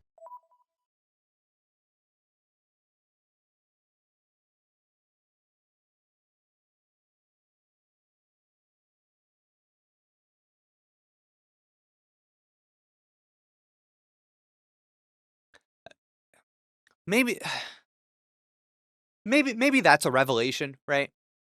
Because the way that the game is kind of positioning its main characters, you have somebody like Amalthus who is saying that the world is irredeemable. You have somebody like Malos who says humanity demands judgment, right? And then you've got Rex here who is saying life's about taking good with the bad. And I almost wonder if the game wants me to perceive Rex as somebody who at the beginning was like, everyone deserves love. Everyone deserves like good, you know what I mean? Kind of being the opposite end of Malos, and now having a more even keeled attitude. Like I wonder if that's what it's trying to get at, but I don't know. That's based off one sentence. Right? So yeah, I like people. And I like myself, and I'm people. I think that Blades inherently taking the mindset of their drivers seems like a shortcut around actually developing them and makes Blades feel like objects. See, Dominic Zero, I like this comment. Thank you for making it. I understand where you're coming from, but this is the kind of thing where even that, I feel like we're just talking about concepts, because I don't think the story meaningfully explores that idea. Blades kind of like taking the mindset of their drivers. I don't think the story does anything with that. It feels like it's introduced and it's just like a fact of the world, and it's just out there. It's just out there. It doesn't like put pressure on anybody. It doesn't cause any of the characters to kind of like change what they were going to do to begin with. So again, it's one of those things where it's like I could see a story where Blades adapting to the mindsets of their drivers is not a shortcut, and I could see it where it is. But I don't think it's either one in this story. Because to be honest with you, I think you could remove that fact from this universe, and I don't know if like anything really changes, you know? Yeah. I don't know. That last part right there, I like myself, so I like people. Is that a subtle hint that Amalthus also hates himself along with the world? Um, I don't know if it's like a subtle hint.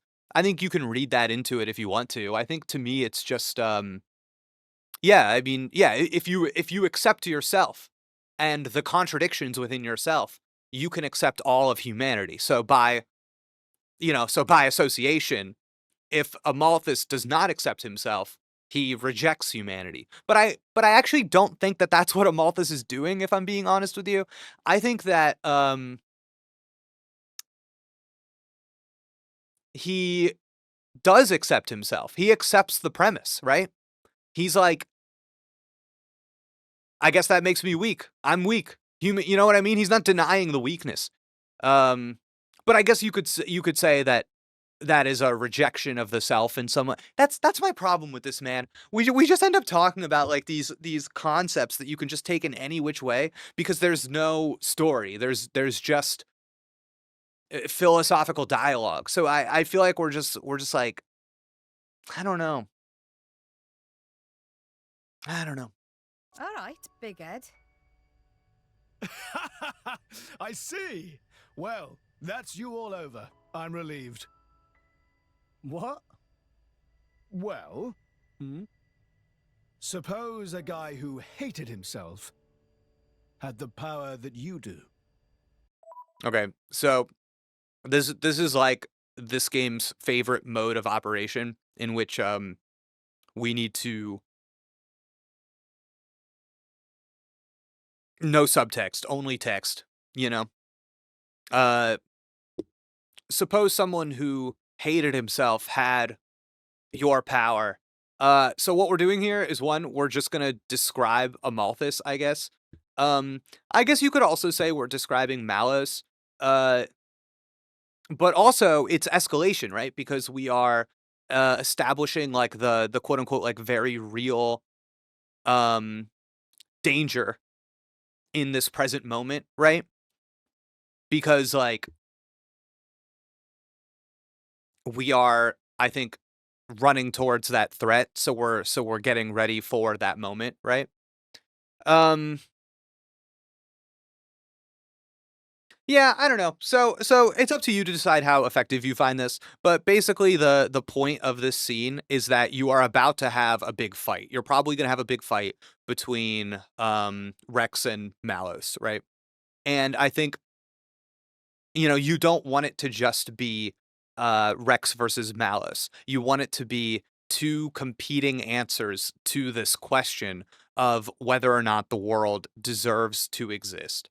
So you've got Amalthus, who is like, no, the world does not deserve to exist. And then you've got Rex, who is like, yes, the world does deserve to exist. And then I think in the middle there, you've got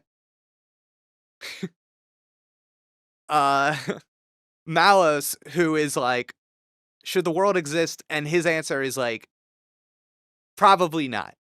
And then you've got Jin, maybe between Malos and Rex, and Jin is going, Jin, should the world exist? And Jin's going, I don't fucking know anymore. You know what I mean? So I think that's your spectrum there.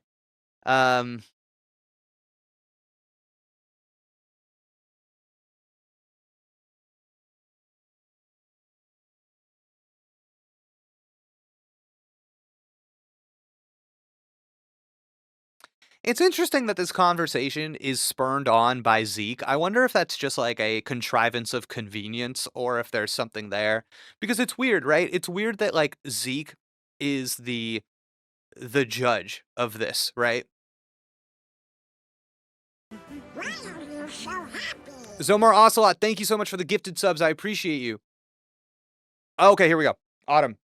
Hope you can follow me here. Rewatching the scene after playing all the Xenoblades, I really wish 2 was less interested in saying something about human nature as a whole and more about difference, otherness, diversity, which it could take on individually at the personal, interpersonal, and societal levels. I think I follow you. Yeah.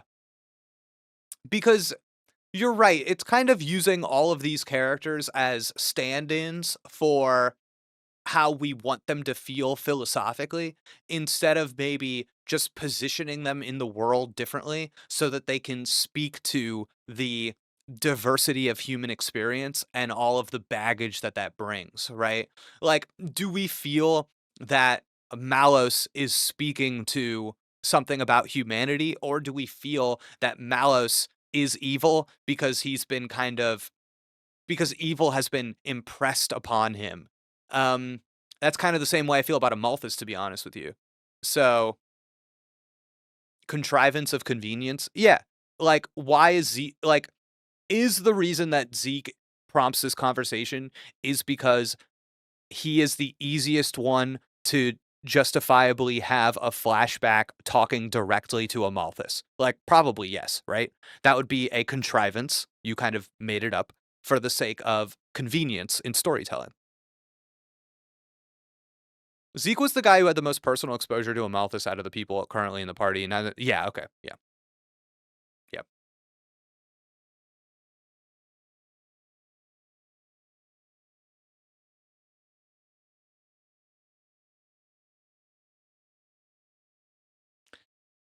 It's so weird, right? Such a weird scene. If someone like that were to meet the architect, it's like we need to prove that Rex is the one worthy of meeting the architect before we do it. So the way that we achieve that is by stopping in the hallway before presumably we get to the architect, so that we can have this conversation, right? And it's just weird to me that Zeke is the like early examiner here, because in from a craft point of view, I think Zeke is kind of operating as the proxy of the architect. And you've got Zeke; he remembers Amalthus's worldview. It questions Rex about humanity. He articulates his philosophy, and then at the end of the scene here, he's going to be like, or he already did basically. He's like, "I'm glad you're you." And that's crazy, because I think that that is showing us pretty much exactly how the scene is going to go with the architect. You're going to have, so let's run through that. Let's run through that, right? Like, okay, so step one, we got Zeke asking Rex about his worldview, right? So I think, Rex, let me ask you about the world. And then I think you're going to have a scene with the architect where the architect goes, Rex, tell me about the world. Tell me about humanity. Rex is going to go, well, I think people are valuable for these reasons. And then he's going to, say to the architect, I think people are valuable for this reason. And then Zeke feels relieved. He's like, oh, we're going to be okay. And the architect is going to be like, Rex, I approve. You're the new Jesus Christ. Congratulations. You know?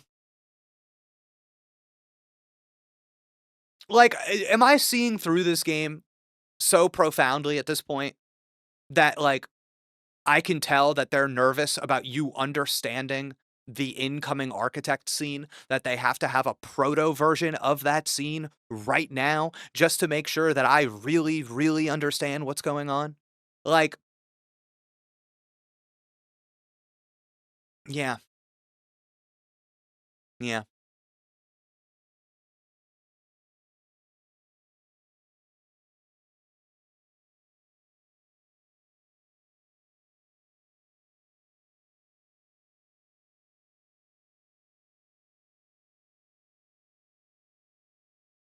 It's really tough, guys. It's really tough. I think something that this is also just can we okay, I would like to take my craft hat off for a second, and I would like to put my personal taste hat on, okay?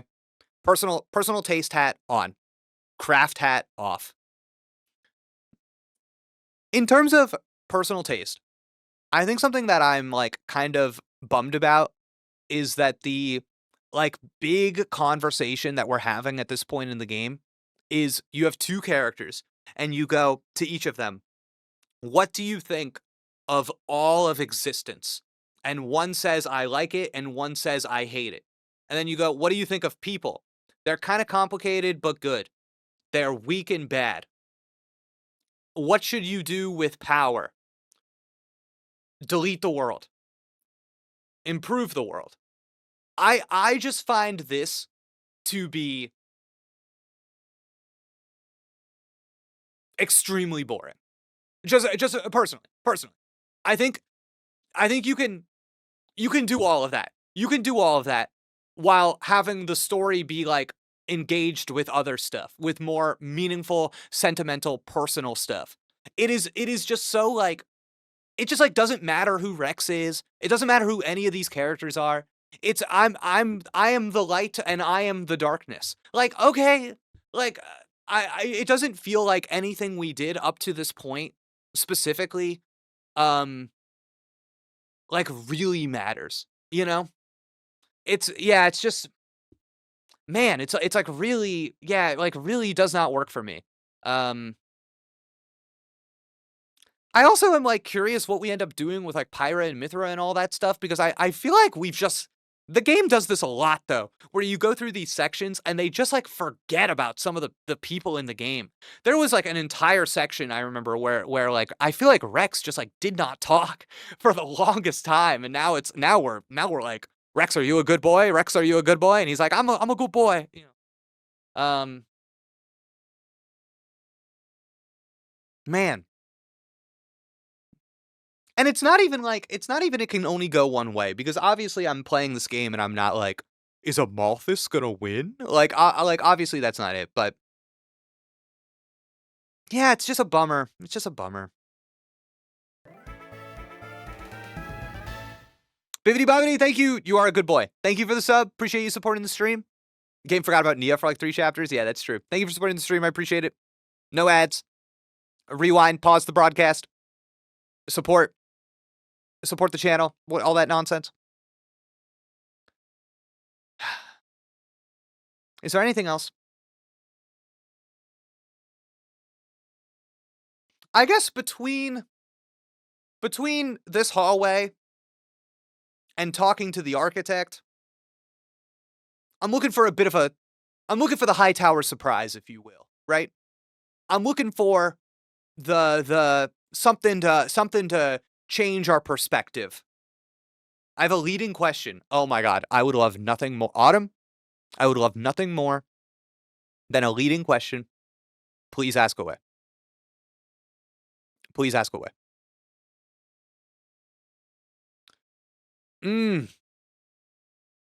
Let's see. Everyone, are we ready for the leading question?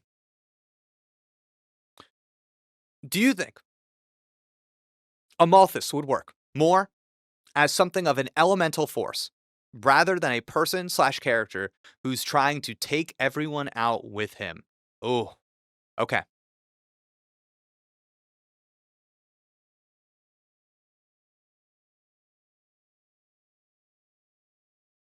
So this is interesting, because I feel that the game already accidentally does this. I think um I think Amalthus does nothing in this game. And almost every scene is not about what he is doing. It's just about what he represents, right? He is the embodiment of resentment towards humanity, right? And he controls a lot of stuff. Very, very the judge in Blood Meridian. Very Sauron-esque, right? A representation of the condition of the world, right?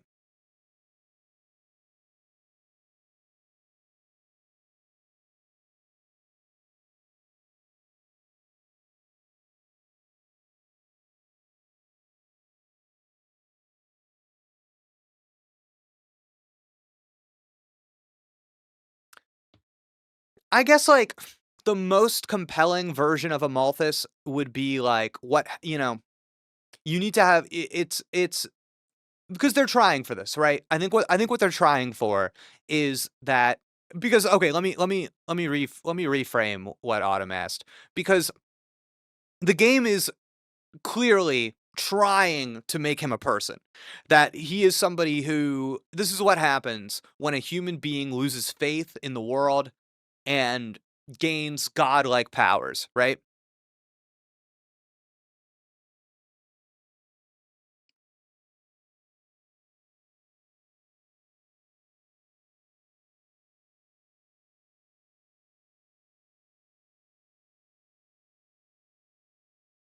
So I guess a lot of the issues, a lot of the kind of like inherent issues with the character is that you are trying to combine this kind of psychological profile that has trauma and motivation with kind of making him this symbol of existential despair.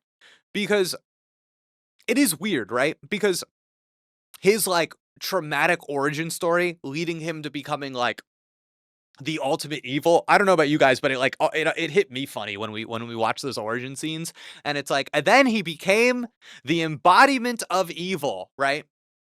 Um, and I think if the game maybe like fully leaned into this kind of elemental interpretation, then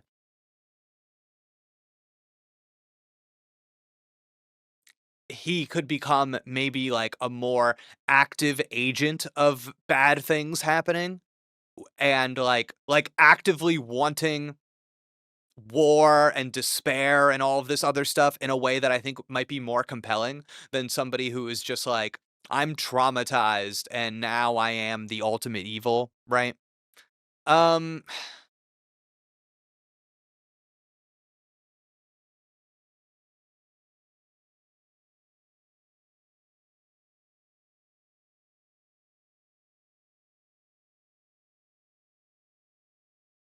yeah, okay. I don't know if that was a worthwhile answer to that question. I don't know.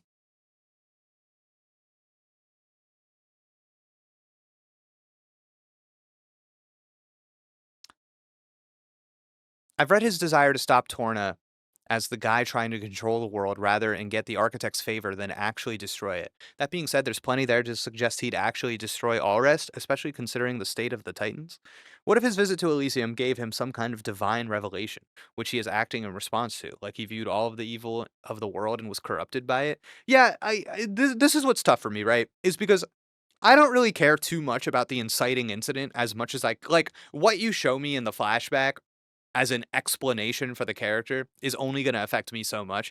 I need over the course of the story for like things to happen to that character so I can see their worldview in practice. I can see the decisions they're making and understand who they are without ever getting the origin story that explains things. Sometimes I think people are too ready to be like, oh, I like this scene because it explains why the character is this way. And I'm like, but no, you should be able to figure that out based on living in the world and observing the character make choices, right? Um, yeah.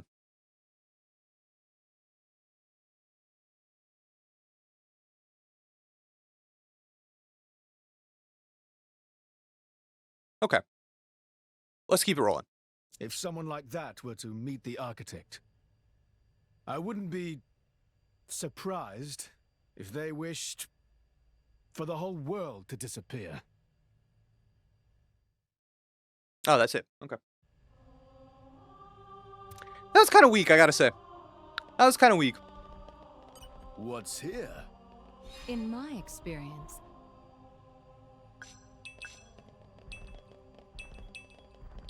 Like even I think for what that scene was supposed to do, I think I'm disappointed in like how there wasn't a lot of flavor. Like it was just kind of boring.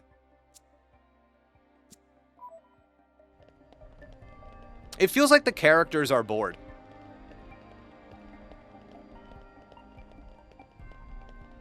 a new locale. I have gained a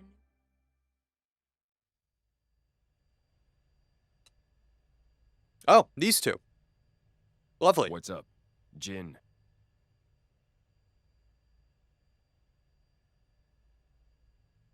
So this is where it ends.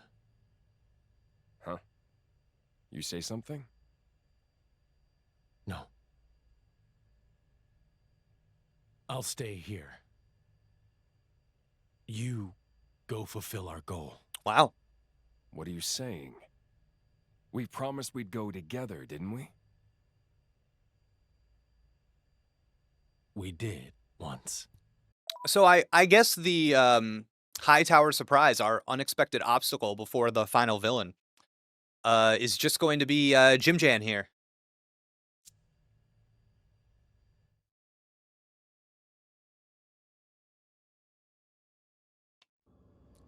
I think I did a bad job of tracking this character throughout this story, to be honest with you. I think I oh my god, thank you so much for the beats supporting the stream. That's right. You can support the Jake Broadcasting Service not just through a sub or a gifted sub, but also just a little tip, a little bit. Thank you. On a mature. I just remembered that Pyro/Mithra did say they didn't like themselves and wanted to go to the Architect to die. I guess Zeke's statement might also work as what is as to what happens if Rex was not here. Sure.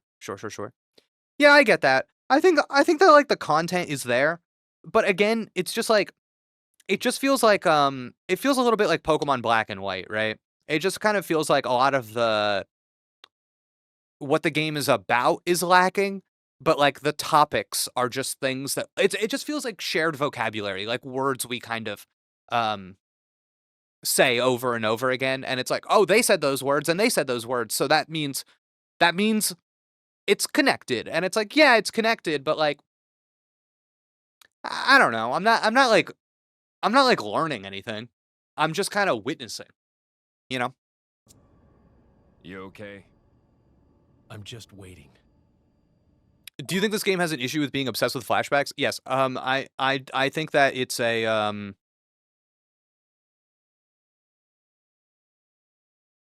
I think the overabundance of flashbacks in the third act is an overt sign that this story was poorly structured, that the outline is very, very weak, because flashbacks are a crutch. They are filling in key understanding that we need for the events unfolding in front of us to have meaning, which makes me think that our Act 1 and Act 2 was unfocused and unsure about what it is that we were doing. Constantly throughout playing this game, I was like, I feel like there's no build. I feel like I'm not learning anything. I feel like I'm not there's nothing is being set up. There's no pressure then release, and I feel like I am seeing so much hard evidence of what the game did in the beginning not come together at all, because instead what's coming together are things that are in flashbacks in the exact same scene that we're already in. Didn't you say that an Act 3 problem is an Act 1 problem? Yes. For the boy. I was told to wait.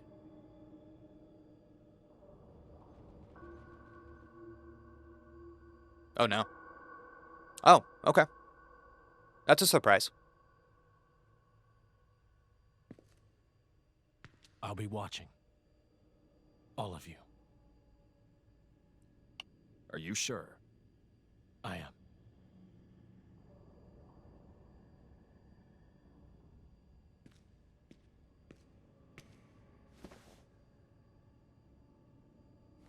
Oh, good.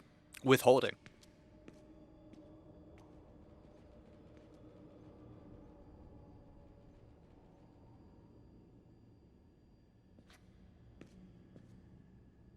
A little talk with Rexy Poo now, maybe? A little Rexy Poo talk?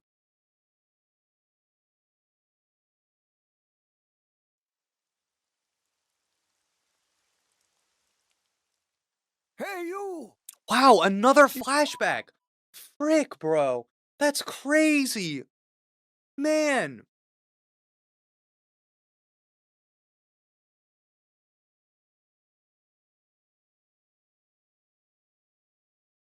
I'm like, man!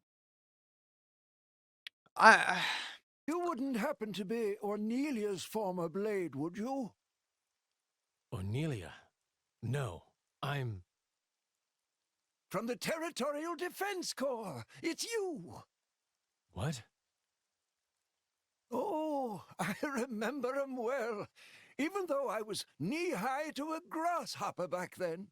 With that sword slung across your back, you were so cool. If you hadn't come when you did, our village would have been... Oh, yes! The house you used to live in is still out there on the outskirts. House.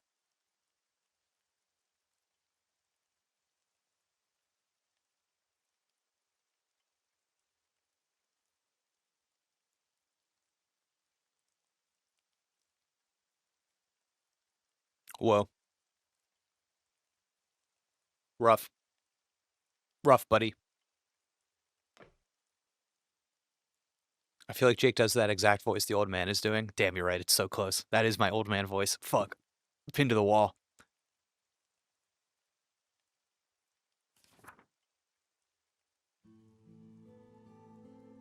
This long war for independence will soon come to an end. It is not only the war that will soon be over. Her life, too, is about to end. And when she meets her end, so too will I. Okay.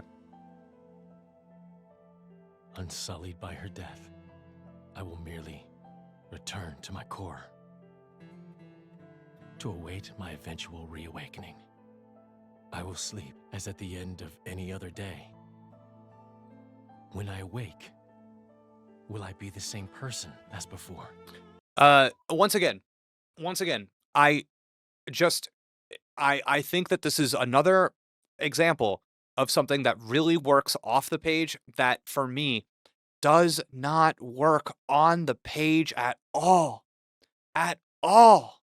These characters in the void, just like thinking to themselves, trying to be philosophical and blah, blah, blah. It's like, oh man, I don't want to be mean, but like, you could accomplish 3,000% of what they are doing here by having Jin have a friend who is a blade, and it's his best buddy, and he goes to the local club and he sees Billy the bartender every day. And then Billy the bartender's driver dies. And he's like, "Oh fuck." And he's mourning Billy the bartender. But then the next day, Billy the bartender comes in and he's a different guy. And he doesn't remember Jin. And Jin's like, "Fuck, you don't remember me at all, my friend." And now my friend is right here, but I'm having internal conflict because I must mourn my friend who is alive. Oh my god. I don't know, man. Like, why is this game so allergic to scenes? There are no scenes in this game. Every scene is summary. Every single one. There are no scenes. There. Sucks. If the architect does indeed exist, I wish I could ask him, who am I truly? What if you could react to something? Whence did I come? Whence? Whither am I Whence headed? and whither? Whence and If I whither? were a praying man, I'd pray this journal finds its way to you. Trusting that it will, I will use these last words to pass down Fuck, a bro. means of carving the bond between myself and my partner into this flesh. Wow, he knew. This is how it is done. Wow, he knew. He knew way back then. He knew what he was going to do. Oh, whoa, whoa, whoa. Hold up with that breathing, buddy. Why? How terribly desolate. I heard it's been 90 years, but... What is it? Did you remember something? No. It's nothing.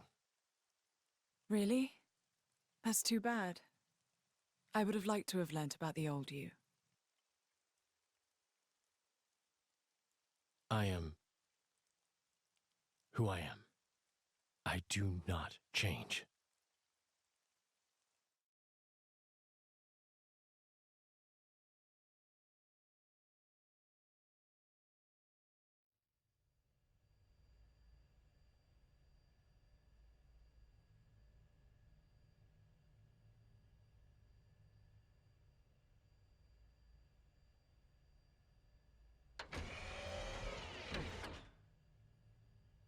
You came.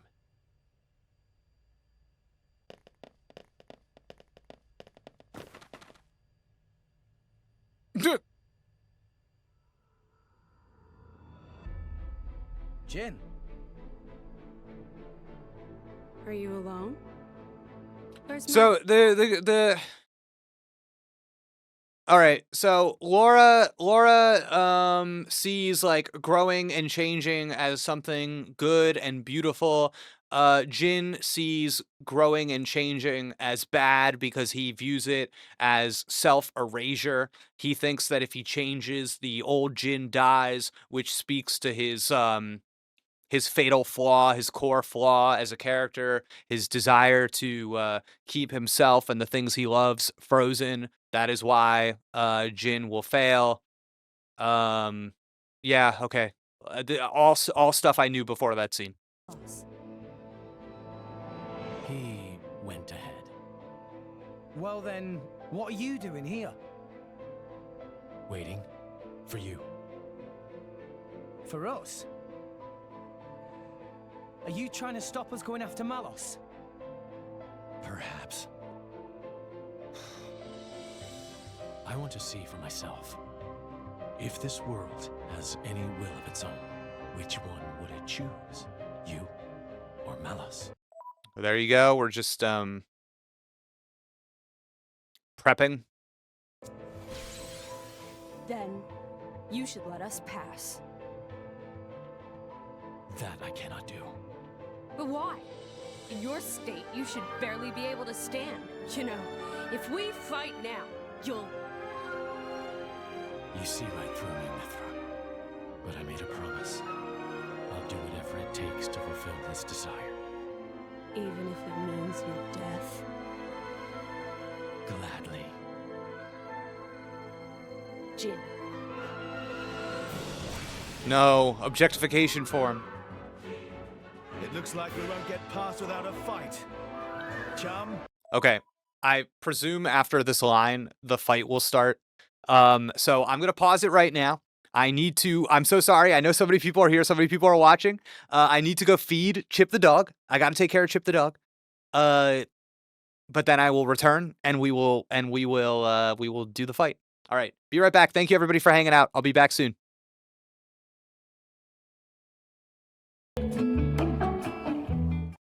Oh.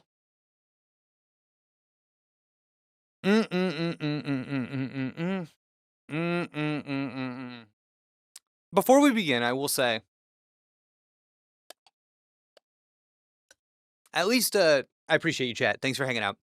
I feel like I'm reflecting on Jin, and I'm like, at least Jin is like,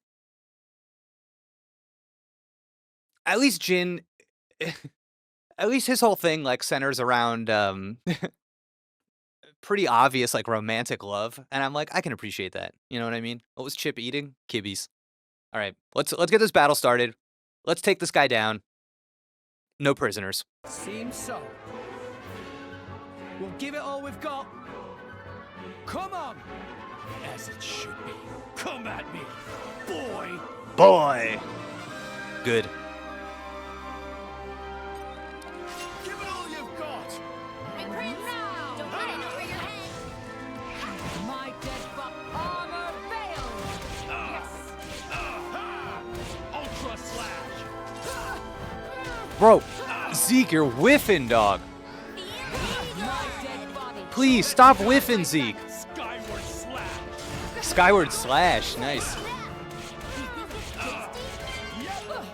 Just give me the Ultra slash! my dead body. Zeke, you're Have my thanks. you're crazy, Zeke. Choose well. With your power, this could have been over long ago.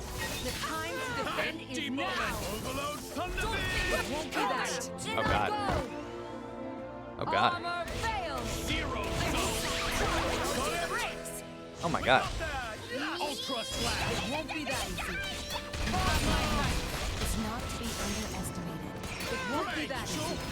Much Skyward slash! Haywire chainsaw! There's a point! To attack. Bazooka! The time to defend Ultra slash! Whoa, whoa, whoa, whoa. Take this! Amplifying elemental reaction. Blade combo, third stage. That's awesome. Mithra! Nice. Did you miss me? Just give me the order. Energy efficiency at 120%. All right. Oh my god. Connection to master unstable. Ultra slash. Functions. Bridget, to arms, Lady Morale. That was extremely uncool. Increase detected. That was extremely uncool. Sweet foul mouth Oh my again. god. What the frick? Guys. Oh, no, no, no, not again. Not again. My dead body. This guy sucks. Energy healings amplified. Dude, am I getting mogged? Is Jin aura farming on me right now? Oh, man.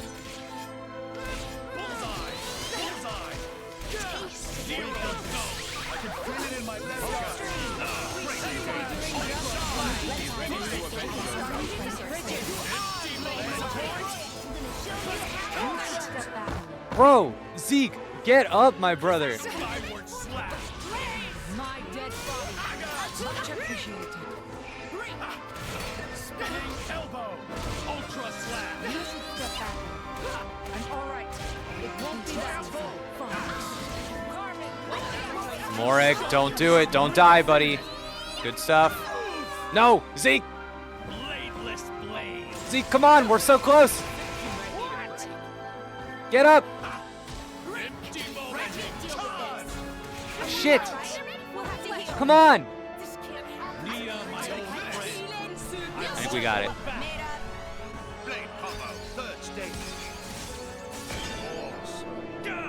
Oh, God. Got it? Show me what you can do, Rex. Ultra slash. Friendly when you're asleep, Morag. I am indebted to you, Zeke. I'm all right. I'll be just fine. Show you how to lie. Ultra slash. The enemy is not to be underestimated. Miss me? Hungry. I can still. Shit. No, no, no, no, no, no, no, no, no, no, no, no, no, no, no, no, no. Nice one, Nia, can I get some heals? Can I get some heals, please? Nia. Oh, this is not good. This is not good. Energy yield reduced. Flesh wound. To fall. Ultra slash. What's wrong, Rex? Clean up That's here. all you've got. Enemy force remains present. Okay. Request permission to use All right. recovery function. That wasn't good. It was quite bad, actually. This was the fault of negligence. It will not happen again. All right. Plan needed some polishing. I think we all know where we're, I think we all know what we're doing now. Okay. Oh, man, oh, man, oh, man. Okay.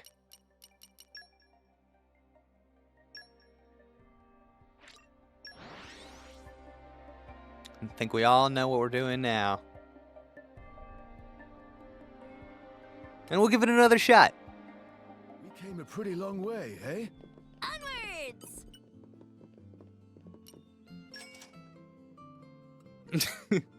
You didn't even send them money? Not true. I am giving them 1 coin for this sleep.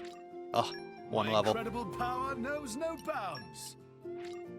I'm stronger than this, you know. Much stronger. Shit. There is still much to learn. More strong now. See, Gramps? I'm getting better. Okay. Okay. Okay, okay, okay. All right. Hold.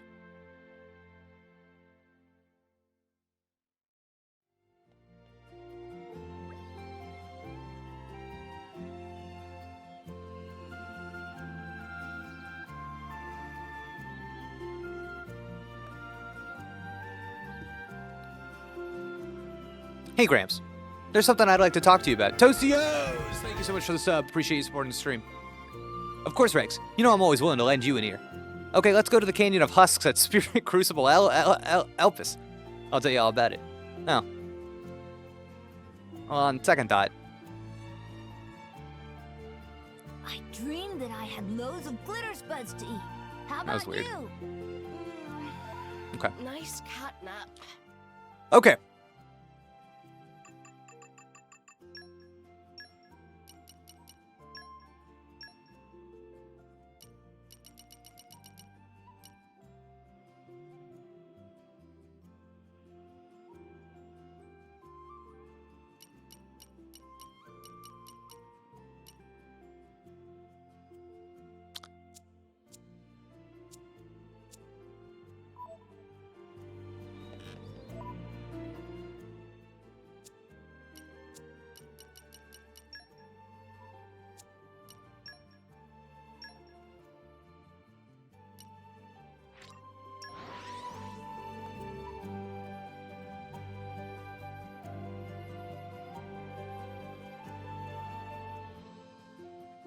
a pretty long way, eh?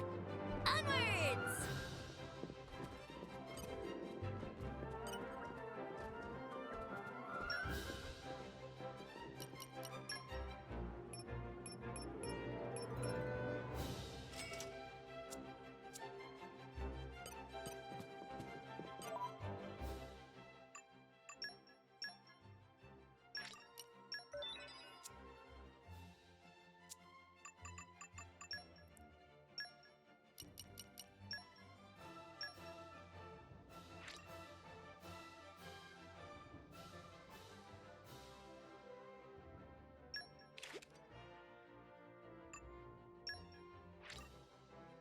I have a real sweet tooth.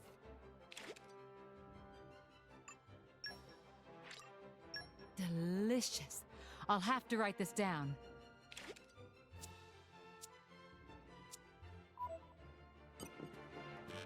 Jake, I redeemed the quote, but I'm pretty sure you missed it. Yeah. I'm sorry. I'll catch up on those later. I just want to. We've got a one-track mind right now, as it were. You know what I mean? We are. I'm striving to achieve. Thank you, though. Thank you. Eye out for trouble. Okay. Where do we go from here? Okay, here we go. Here we go.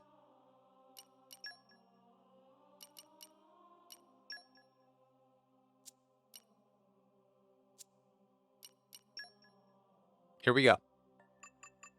Okay. Okay.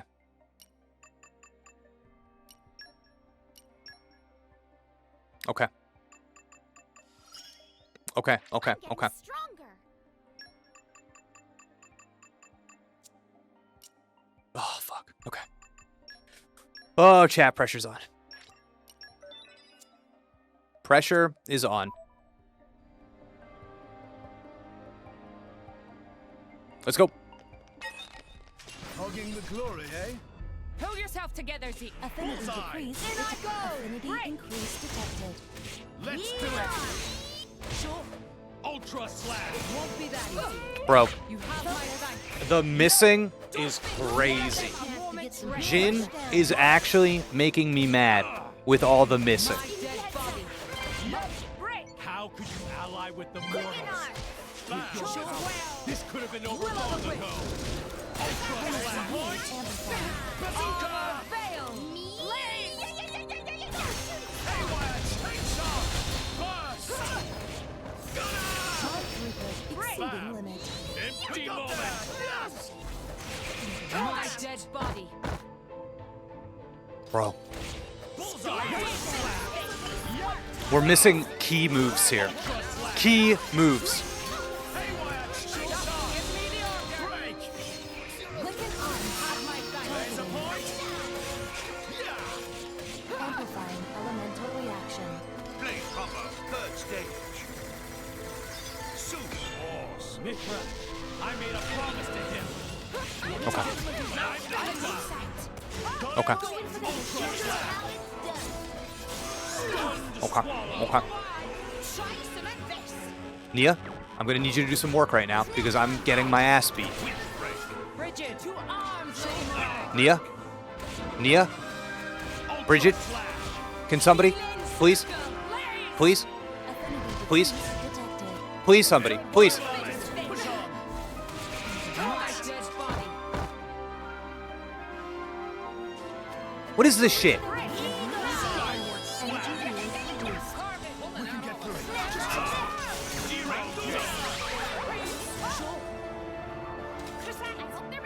Ultra slash. This is Cheeks, chat.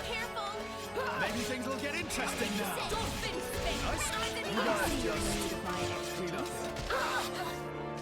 The enemy's ire is music to my ears. Bladeless. Skyward slash. This. Via my old friend. I won't hold back. Bro, we're just missing everything.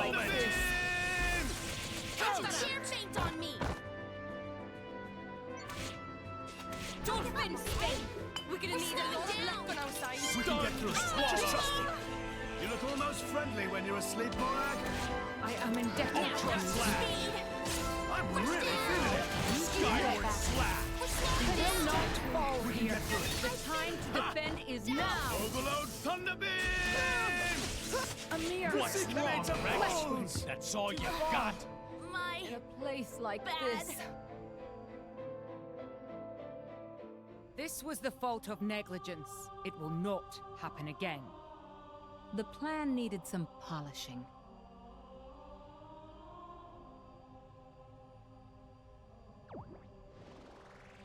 Rack 'em up. Hogging the glory, eh? I can take care of myself. Rack 'em up. Ultra slash. It won't be that easy. Bam! Bam! Rack 'em up. Bullseye. Rush down. Ally with the mortal. Bazooka! With your power, this could have been over long ago. Bullseye. Skyward slash. Got it? Ultra slash. Won't be that easy. Much appreciated. Energy capacity. Shit, dude. Okay. Bullseye. It won't be that easy. Bullseye. Ultra slash. Haywire. It won't be that easy. Armor fail. Launching attack. Blade combo. Third stage. Super force. Mithra, I made a promise to him. Don't get them moments ready. I am Ultra slash. Haywire. Take shot. Pretty much won this. Don't think You think it's tasty? Energy reduced. Push him back!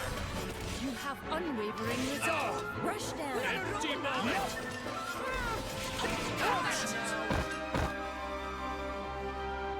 Skyward slash.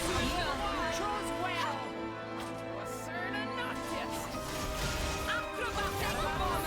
Wow, even doing that attack didn't take the aggro. Affinity increase detected. Let's do it! Affinity decrease detected. Let's do this! I've been waiting for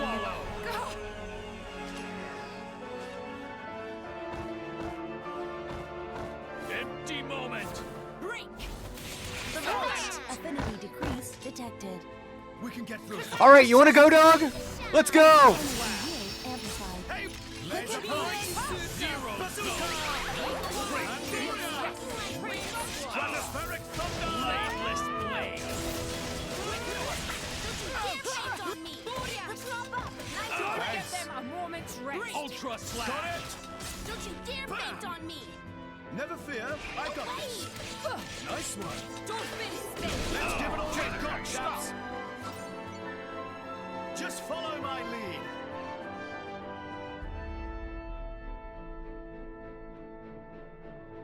Cosmos! Switching to plan B. Superb. Counting on you, Nia. Here I can. Ready or go. Morag, sock it to them. How'd you like As that? planned. Elemental burst. Oh, we ain't done yet. Yeah! Hilbert effect refrain. Stop. Begin. Counting on you, Nia. On it. On you go. Go, shooting star. Magnificent. Morag, sock it to them. As planned. For Ardanian honor. Magnificent. Much here. stronger. We got it done. We got it done. We outgamed him. We outgamed him, chat. We outgamed him. We're simply too good. You still got it. But so do we. Oh, no, you don't. Oh, big scene. Power to Okay. manifest. Here we go, baby. What you imagine. Truly awesome. That power comes from the architect, Why do you wield it for mortal sake? To get to Elysium. And then what? Open it up to humans? Share it out between them? Do you even Oh my need to God. ask? Obviously. And then what? Can't you see where that leads? What are you saying? Humans Wow. will make Elysium into another Moritha. Just as they did with Torna 500 years ago. Okay. I won't let that happen. And after you die, what then? Who will stop the inevitable? Isn't that the reason that you blades exist? What? And when I'm not around to stand by you in that effort, someone else will. So, okay. So we're doing a couple of things here right off the bat, right? We're, Jake's vaping? Stop. I'm drinking my drink. Sweet H2O is all that's in here. Okay. So, right off the top, we open, mid-fight. So why do we do this mid-fight? You see this a lot in video games when you're doing end-of-game boss battles or whatever, or even mid-game boss battles, and it's because you need to execute on a storytelling beat in the middle of the fight. In this case, the one we are executing on is the part of the finale kind of known as the dig deep down moment. The hero and an antagonist are kind of articulating their worldviews, their philosophies, which is weird because, like, I think that this is clearly supposed to be the emotional climax for Jin's arc, but the story has not consistently framed Rex and Jin as, like, ideological opposites before this. So I can make the argument though. I can make the argument. So let's see where this goes. Oh my God! Wait, it's done? No. That's right. When a person Oh, okay, dies, okay. that's it for them. Uh-huh. But their thoughts and memories will always be passed on to someone else. Mm-hmm. Isn't that the same with you, Blades? Your past selves get passed down to someone else to become your new selves? Isn't it funny that, like, this is just information we have, not even being presented in a new way? It's just kind of like being restated with a particular attitude. Isn't that how you've always lived? We're no different.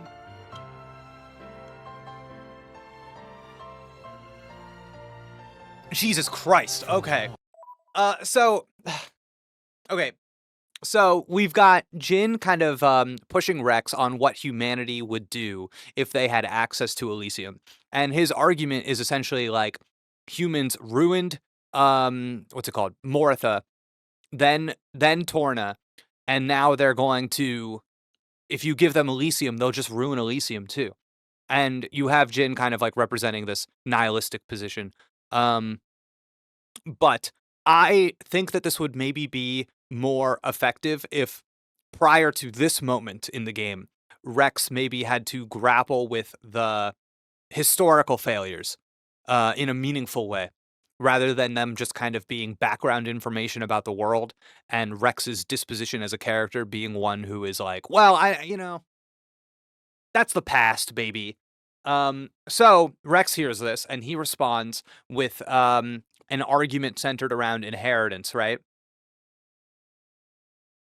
So human beings pass down their thoughts and their memories across generations, and this is, I think, meant to mirror the Blade cycle where there's like stuff that carries over even if their identities reset. And I think that that is interesting as a concept, again, like off the page, but I don't know, like it's tough for me to articulate like why exactly Rex kind of like comes to this insight in this moment. It just feels a little convenient. So now we hit our hyperlink, we hit our flashback. And we've got to have Jin kind of remembering Laura, right? Because Rex is talking about legacy, so Jin now has to remember his promise to Laura, and this is it. This is going to be the turning point for the scene, right? Because Jin now has to remember the fact that the the love that he lost, it still persists in some form, right? There's still something here. If you are gone, but the promise is still here, then that's something. So here we go. Glumbop! Thank you so much for the 2 gifted subs. Incredibly kind. A little kindness from Glumbop in the chat. I appreciate it. Thank you so much. A couple of people just got... Oh my god. Stop the presses. Glumbop said, freeing 2 people out of ad prison is not enough for me. It is Monday, baby. I need to gift 4 people subscriptions to the Jake Broadcasting Services. No more ads for Superfry, Charna, Soleil, and Pedro. Congratulations. Congratulations, Glumbop. Thank you so much for supporting the channel. Okay. So what else are we doing? What else are we doing?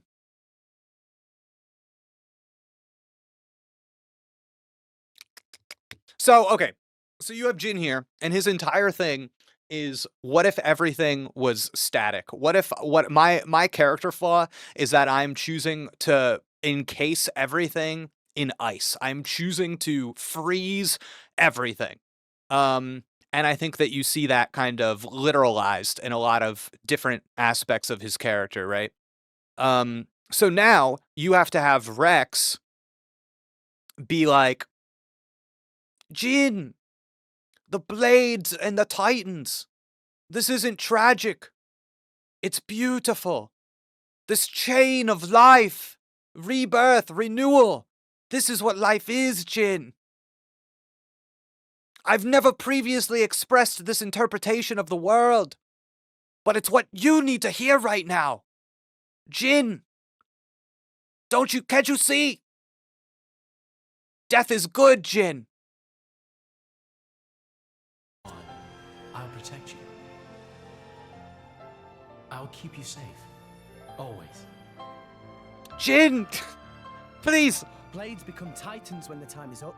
It's happening. It's happening right now. It is literally happening right now. It's beautiful, Jin. Like your haircut. Jin! And those titans give birth to many new blades, all while forming the world beneath our feet. It's awesome. Okay, awesome. Not beautiful. It's Awesome. enough to make me envious. Wow. Envious? Of us? So I'd like to ask the architect, Pyra, Mithra, all of you, why did he create all these incredible people? Actually, I think I might already know the answer.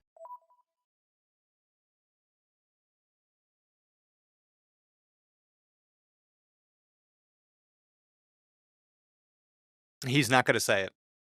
He's not going to say anything. We're just trying to say that he has reached philosophical maturity. But I'd still like to check Okay. with the man himself. To check your answer. Yeah, You believe you know the reason we exist? Wow, that's fucking crazy.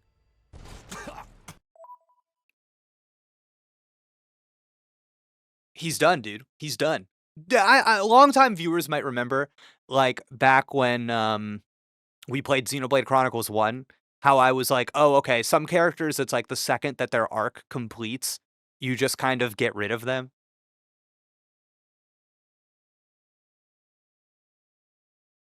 I fear how we're going to accomplish this right now.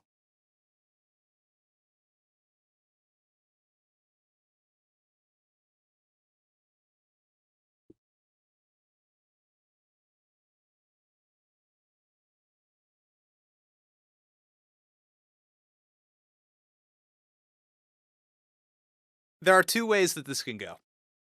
There are exactly 2 ways that this can go. This guy is either going to just collapse in Rex's arms and disappear in a glowing cloud of dust. Or you have the girl and the glasses guy run into the scene and be like, "We are friends, Jin." Yeah. Yeah. We have a relationship, and it is valuable. Look, we are backing up the theme of human beings coexisting. Here we are. Yeah. Only two ways this can go. Jin! Oh my god. Oh my god. Holy shit. Holy shit. Holy shit. Oh my god. Oh god. Holy shit.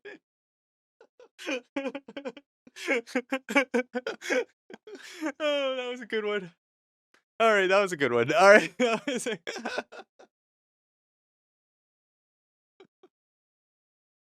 Oh man. I'm gonna be honest. I actually thought the first one had a higher chance of happening. So I am a little surprised. Wow. That was crazy. Okay. Akos, Petruka. We're your friends, Jin. Wow, they took a fucking Ashoka. swipe at me. I won't let you kill Jen. I wasn't gonna. Stand down, Petroka. That's what weak But- people do. It is over for us now. There is nothing more. Oh shit, maybe it's both. Wait, we have time. We have time. We have time for a combo. We have time. We've done all that we have to. Jin.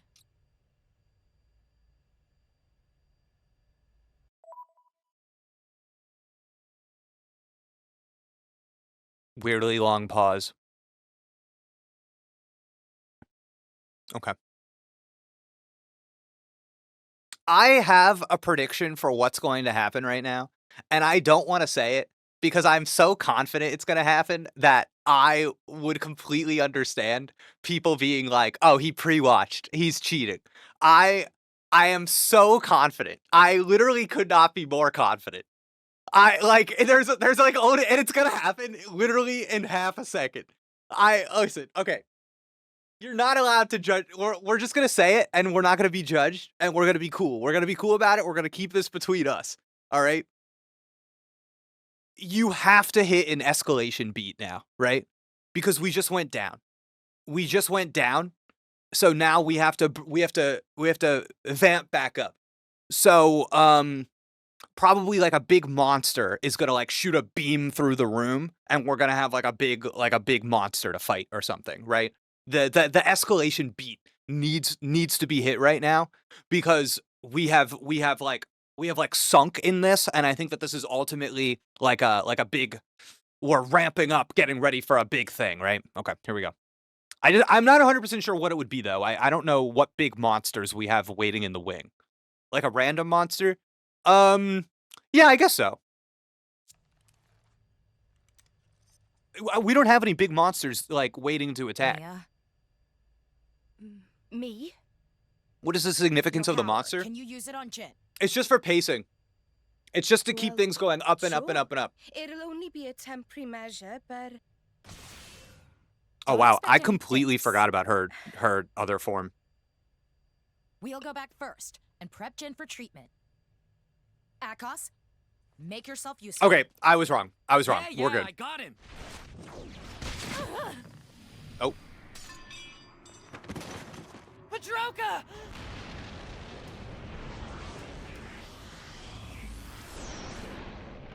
You will climb no further. what is this guy? Amalthus? Here? That's a Malthus.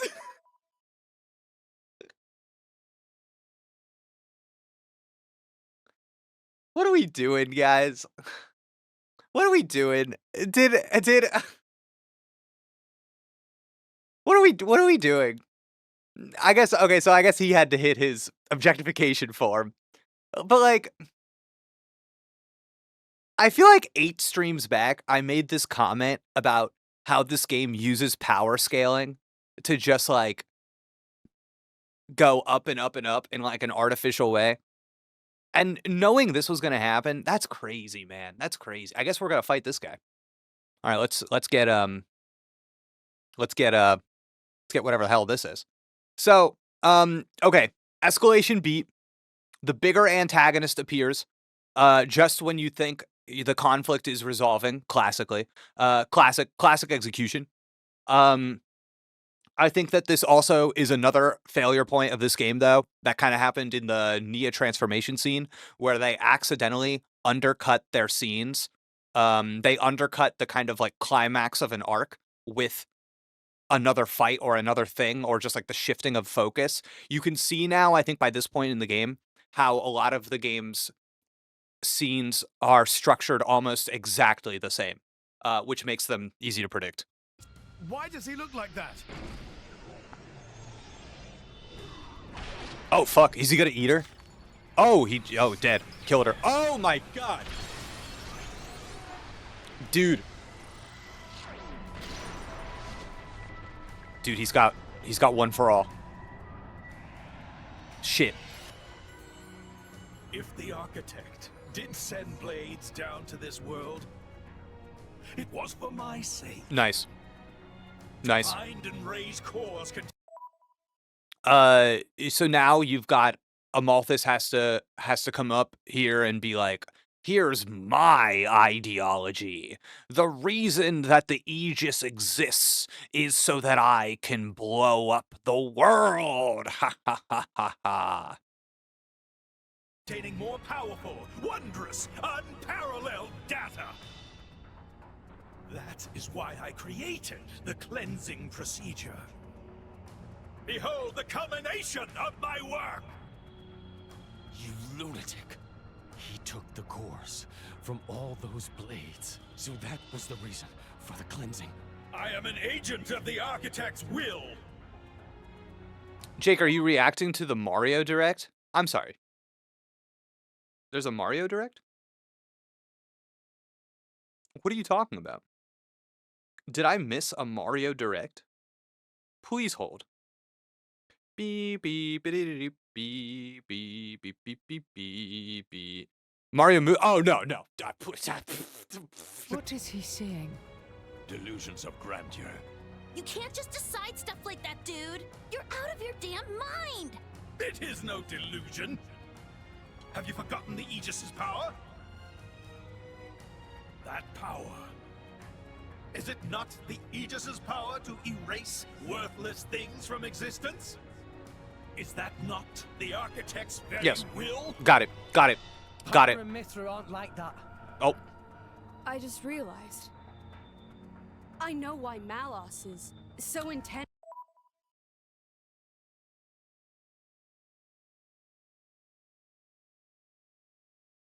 We're just realizing that? Fuck. I thought we knew. Damn, I thought we were all on the same podge. Okay. All right. Okay. Okay. On scouring the world. It's you, Amalthus. Malice has become tainted by your influence. So what if he has? What's the problem? You've had your little trip around Allrest. You've witnessed the state of Moritha. Mankind will never change, no matter how many millennia pass. You're the one who won't change. All right, so we're doing like a subtle pivot to change now in the finale of this game. And I think something to keep in mind is that all of the characters through their objectification forms have literally changed, right? We've seen Pyra change twice into two completely new people. And in both of those instances, became stronger for the change. In every instance of Poppy changing and Nia changing and everybody changing, they get stronger. But you have these antagonists now who are holding this worldview of change is bad and is effectively, when one changes, they are killing the thing that was before. So we see kind of like philosophically what is being set up here, and ultimately what will be used to determine the final state of the larger world, I think. That's exactly why you hate those who try to. Yeah, that was a necessary flashback. What would I have done without that? Change. If I change, I lose everything. Wow, that's crazy. No I lose subtext. my very self. Fuck. Man, no subtext. Who in their right mind would accept such a fate? That's why. This is exactly what I was saying. Okay, craft hat off, personal hat on. This is exactly what I was saying about like flattening these characters in this way. To have a guy look at the camera and say, "If I change, I die," is like like, what are you? You're not even real anymore, man. You're not even real. You're weak, old man. The weakest of us all. Oh, nice. Okay. Yeah, cool. Okay. No. Oh, now we're gonna give this guy a fucking flashback. Petroka!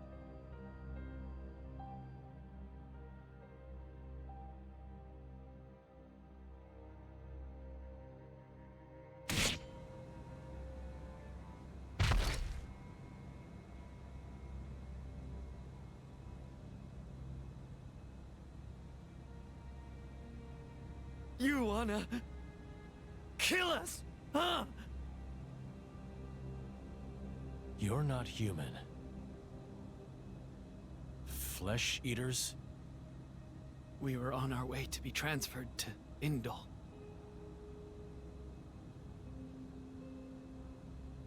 My sister and I, from Tantal. Sister?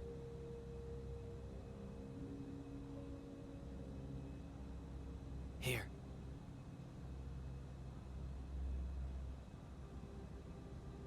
The boy on the left, that was my driver. I get it. You cling to the memory of your drivers. I get it.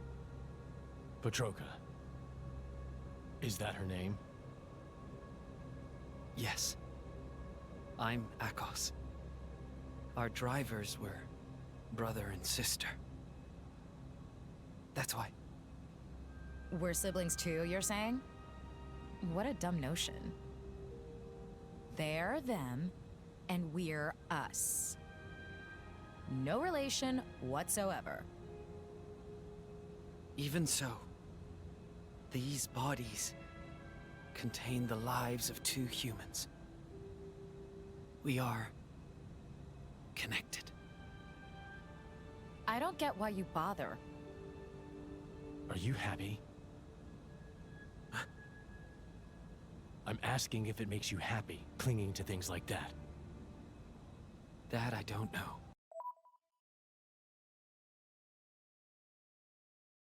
What are we doing? What are we doing? Amalthus is back in the gray room. He has just turned into a spaghetti monster. Why are we doing this? I don't understand. Did this game not have an editor? What is this? Did somebody make all these scenes and then they felt bad that it was like, well, the actors already recorded the lines, so put it in the game. Put it in the game. This is really bad. This is like profoundly bad. The complete and utter again. The way that people must talk about these moments off the page as opposed to them on the page, it's like insane, man. It's insane. We just collapsed the stuff with Jin, this transformation with what's his face, Amalthus, and now we're getting these two characters that I didn't give a fuck about 10 minutes ago. We're giving them a whole complete storyline. We're giving them an arc now that ends with, I think one of them's already dead. So that's cool. But it's better than having nothing. It's important to me. And that gives me a reason to go on. To live for her.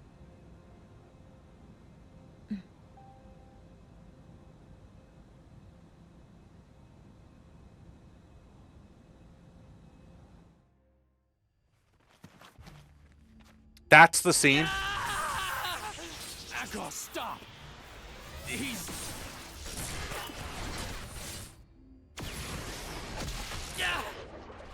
Akos! Let me go! You monster! How dare you? He's dead. How dare you look down on He's me? dead. Come on. You and your Take his blade, little whose very Christie. existence depends upon ours. Kill him. Rex! He's got a horse! I'm on it. Not on my watch. It's happening on your watch. You think they just gave him that tragic backstory flashback so that we couldn't cheaply kill him? No.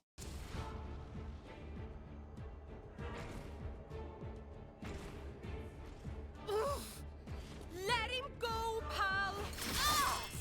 Nice. Thank you. Thank you for that, Nia. That was good. This is a strange situation. Fighting so hard to save a member of Torna. A relevant comment to make in this moment. But it seems like the right thing to do. His aim is clear, and so is ours. I see. I see what we're doing. So we are. Damn, this kind of sucks, chat. This kind of sucks.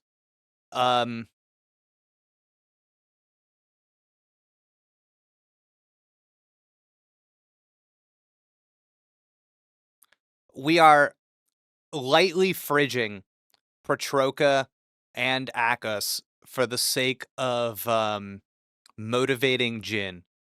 We had those two come in, be like, Jin, we're your friends, and we're just gonna kill them immediately so that Jin can go Super Saiyan and try to and mess up our little, because you see how we're all ineffective against Amalthus. So it's like we need something where we need to power scale effectively, and I think the way that we're going to do that is by yeah, okay.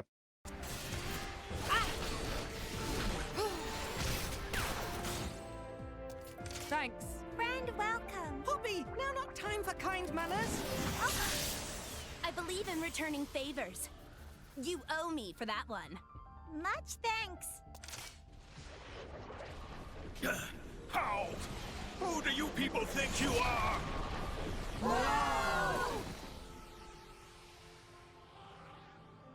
Incorrigible whelps. Why would humans side with blades? Is he slow? He thinks it's a side to pick? We share a bond, you numbskull. We're all friends here. We're in this thing together. Bonds? A friendship? With these trinkets?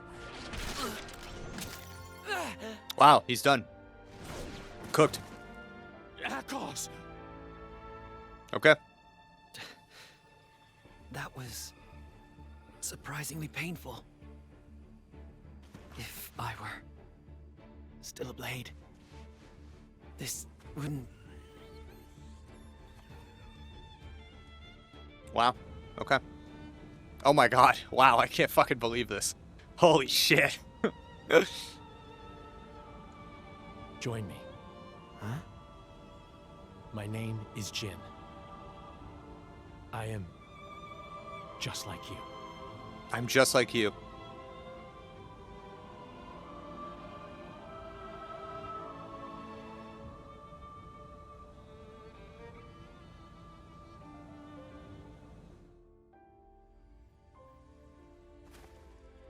He's done. All right, cut to Jin. Akos! Fuck, bro. Amalthus. You stay right there. He's human. So we should be the ones to kick his ass.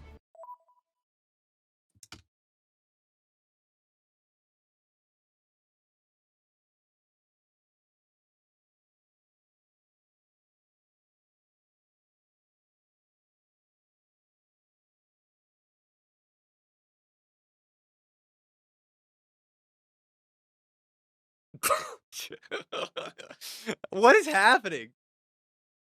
What is happening?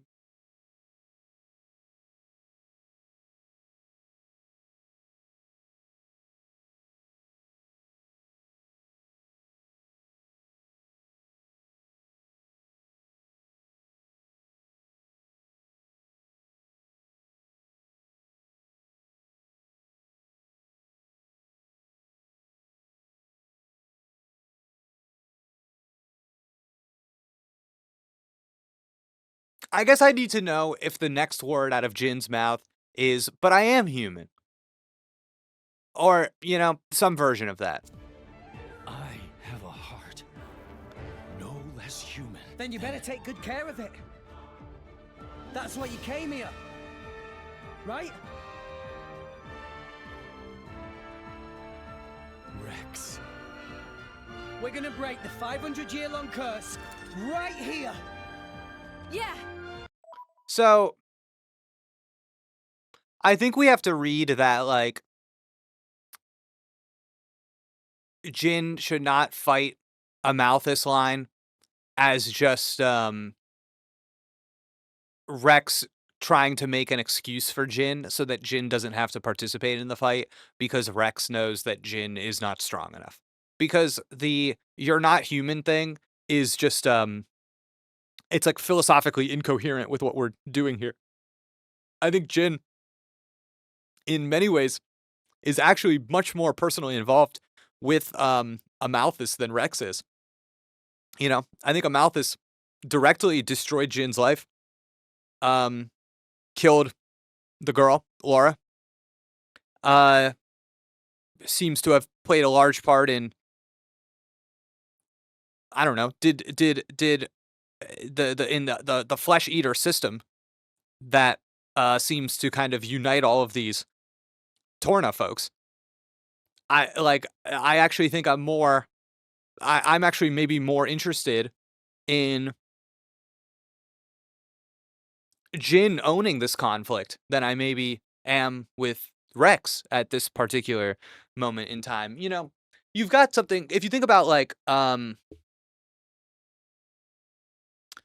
you know, Aristotle's Poetics, right? There's this whole thing about how the most powerful confrontations occur when the resolution arises from the character whose fate is most directly bound to the conflict, right? And I think it's very easy to identify that Jin's entire life story is kind of entangled with Amalthus, and for all the reasons that we just said. And then if you look at, I think, if you look at Rex, right? The connection to Amalthus feels extremely indirect, and it's mostly philosophical or ideological, but he has not really suffered the same kind of personal devastation that I think defines Jin's character in this game, right? So I don't know, it's weird. Also, like, Rex kind of like stopping Jin in this moment right here is claiming this confrontation as one that is impersonal. Follow me on this. By Rex saying, "You are not a human, so you're not involved here," you know, or it should be the humans that resolve this. Rex is saying, "This is not personal. This is not about characters. We are claiming this confrontation of one as humanity versus evil. So we are removing the emotional protagonist of the conflict from the stage. That is bad. Any way you look at it, that is bad. Like, that's just not a strong dramatic decision, right? And that's why the next thing that Rex says is that line where he's like, I'm gonna the 500-year curse ends now, right? Because the script is trying to frame this moment as a collective turning point between kind of like the humans and the blades. So we are discarding the personal tragedy to instead pick up this symbolic reconciliation between everyone in the world. So this thematic statement, I think, very directly here is overriding the personal logic of the characters. I would say that this is when you feel the author's thumb pressing down on you, because I think that this moment, I could not argue anything else. This moment feels imposed, right? It doesn't feel earned. It doesn't feel like this was the conclusion we were barreling towards this entire time. It feels like this is the conclusion that the author simply wanted to have happen. You know, there's like a literary critic, right? Peter Brooks, and he wrote about how, like, the narrative climax is the point where, like, the story's accumulated tensions find their most necessary expression. And Glumbop, thank you so much. Gotta go. Hope you finish the game and tell us your full opinion, probably. Glumbop, thank you so much for the gifted. Incredible 5-bomb, supporting the stream, making sure everybody's having fun here. No ads for that group of people. Guys, thank you. Send your thanks to Glumbop if you just got a sub. Glumbop, I appreciate you being here. Have a good rest of your day, buddy. But yeah, so I think here maybe like the opposite of what I would want occurs, because the story is just most interested in its most broad thematic declaration above anything else, right? Yeah, and it's also, I don't know, I think I would not argue this, but I also think that you could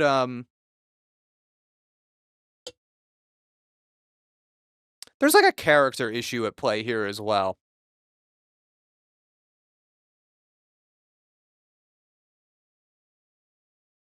I don't like how we're treating Jin. I think we are like, Jin is now an underclass of character. Like, Jin is somebody to be managed.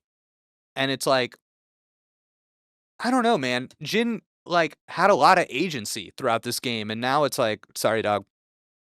Nope. Nope. Nope.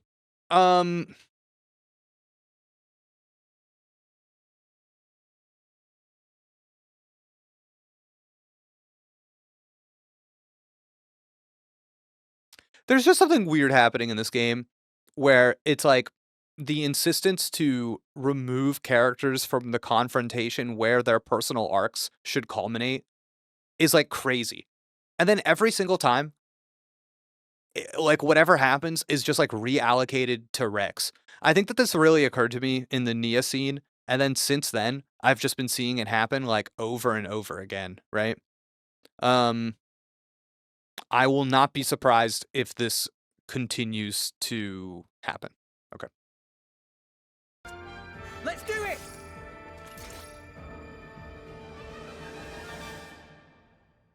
Bro, okay, now we're just gonna fight him. Okay. Let's get him. Hogging the glory, eh? Show us what you've got, Ozyclaris Tanto. I can connect. We can get through it. Just trust me. Energy yield amplified. Hold up. I'm really feeling it. You will never be the architect. You die now. God, I'm so afraid of doing too much damage that I'm switching off of Cosmos. Much appreciated. My dead body. Much appreciated. Oh, nope. You have my dolphin face. Indeed. Don't slash out. Push him back. You have unwavering resolve. It won't be that.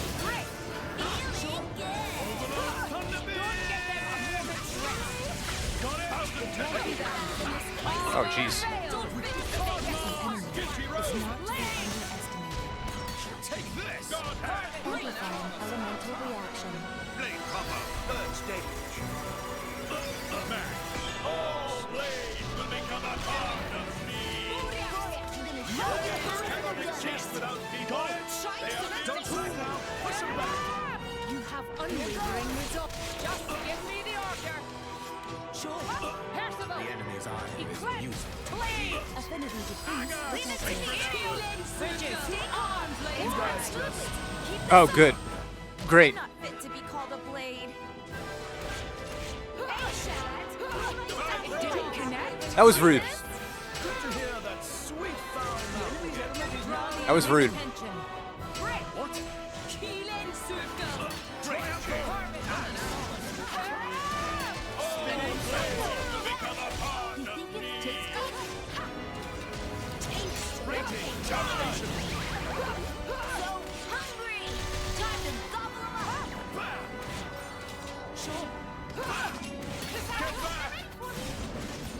The enemy's eye is used. It didn't connect.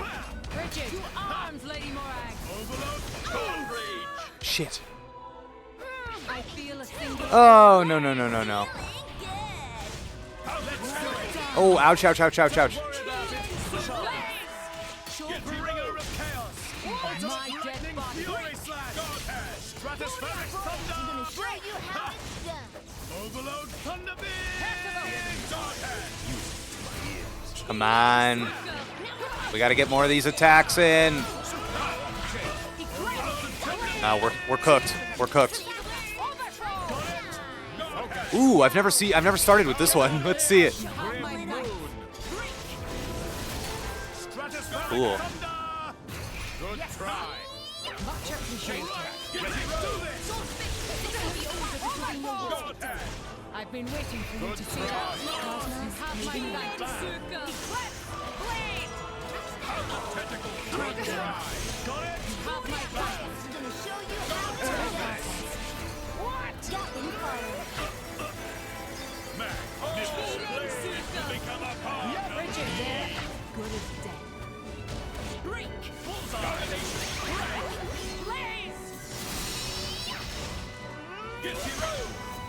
Energy field reduced. Just smidgen of the eye of shining justice's power. Let's shut it down. Let's shut it down.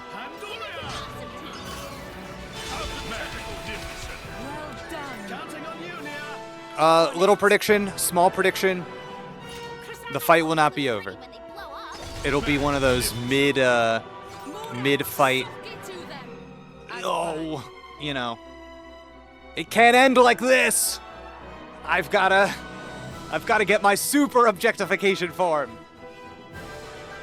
Finish them. Heat, hey. Nice. Not enough for ya. Huge. Finish it off. Master, awaiting orders. Draw the enemy's attention. Counting on you, Nia. On it. Go shooting star. Oh my God, we're still going. Unleash as planned. Will of the wisp. Huge. Still getting strong. Huge. Oh my God. Oh my God. Who knows how strong we are now? Ugh. I cannot end like this. Not until I've met the architect. Not until I've erased everything with my own hands. Wow. Okay. What?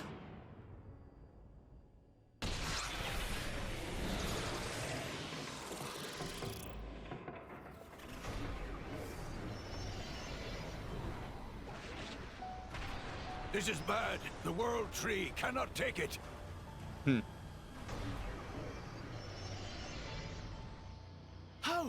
How's that bastard still standing?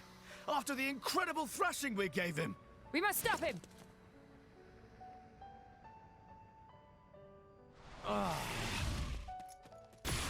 What? Jin! Ooh. Pyra! Rex! Mithra. You. Don't get me wrong, okay? I couldn't let him get your core too. That's all. With it, he'd be unstoppable. We're good, Lion. Don't worry. Thank you. All the cores, all the architect's words belong to me! All the architect's words belong to me?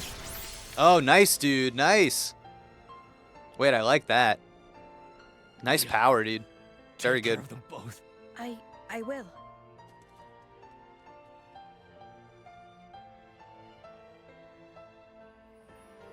Jin, why didn't you kill me when I joined Rex and the others? It wasn't a mistake, was it? Becoming the blade of someone you trust. Jin, I did that too, once. Rex, you have to stop. Give or take 15 seconds before Jin has a line that is representative of what he's learned. So, what did Rex say before? It was like, Rex talked about the like inheritance of memories and stuff. So it's got to be Jin is going to say something like, "Our mission. We failed in our mission. We are passing it down to you." Malice, he's still searching for his own identity. Tell him the answer you found. Jin.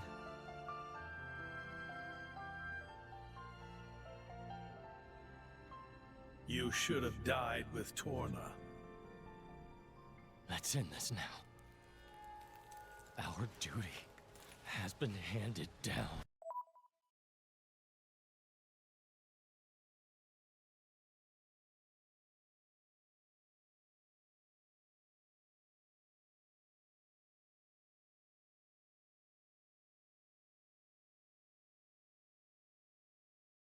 So easy, dog. So easy. They're like on autopilot. Something happened to them, man. This just became the most like trope ridden by the book. This is what you're supposed to. It's funny when people are like, when people fight me on the beats and whatever, because I'm just like, dog, this is just exactly what they tell you to do. This is just exact. They're just doing it. Like it's exactly what. Yeah, I don't know. Oh man. Malthus! Your duty is as dust in the wind compared to my destiny. We're all just dust in the wind. Bro, this ice power is so fucking sick, dude. Fuck, bro.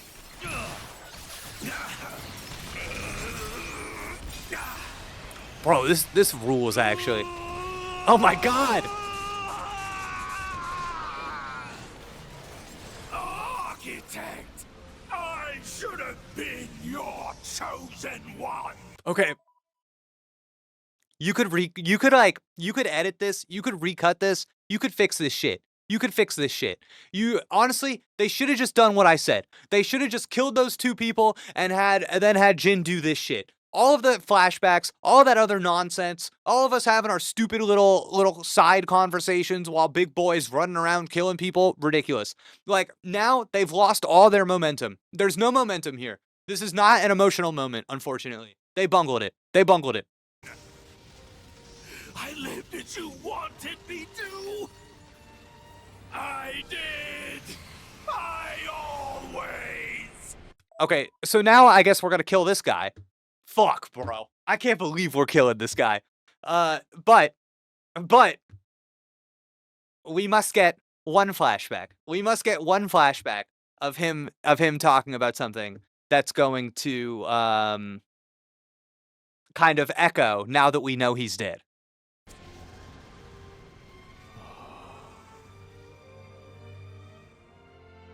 Bro, this is actually the stupidest shit I've ever played. Oh my god, this is so fucking stupid. Oh my god. Oh my god. Oh fuck, bro. Oh my god. Oh Jesus Christ. All right. I wonder what line they picked. So this is probably from the same memory or whatever. Let's see. What's it gonna be? Bandits? Probably. After all, Pandoria looks pretty damn human for a blade. She'd be worth a lot to some people.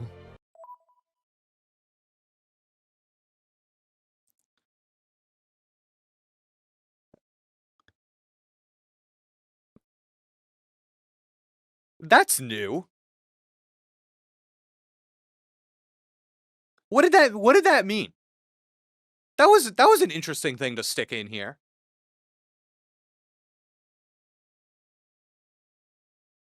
Okay. They sell them. Line up the cores with... I have to just keep going. pretty pictures of the blade inside. It's the same as it ever was. What?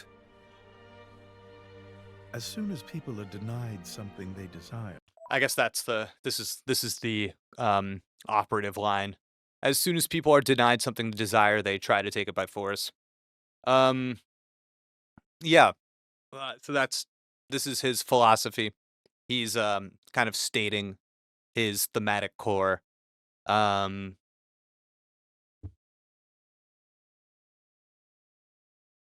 I don't know. This doesn't really do anything for me. They try to take it by force. Not everyone's like that. Oh, some give up prematurely, but the feeling is there, I assure you. Well, in that case, why bother protecting them? Why not let people do whatever? To remind myself, I must never forget what kind of beings humans are. Is that what helping me was, too? A long time ago, I seem to recall seeing a very similar scene. Perhaps. Oh my god. So the reason that everybody was making a big fuss when I streamed that part of the game, and they were like, it's a parallel to Zeke and Pandoria or whatever, was because fucking the bad guy looks at the camera and says, it was very similar to what happened to me. That's why? Fuck, bro. Fuck. Anybody that brought that up, anybody that was chatting about that in this chat, I know you were here. I know you're on this stream right now. Anybody that was talking about that, you gotta suspend yourselves. Do it right now. Put yourselves in timeout. 48 hours. Go to the corner. Look at the wall. Think about what you've done. A parallel is when a character says to another character, this is just like that thing that happened to me. That's a parallel. I need to see the active viewer count on my little monitor here. I need it to go down. I need it to go down like 30%. And then I will be happy. And then That too was one face of humanity.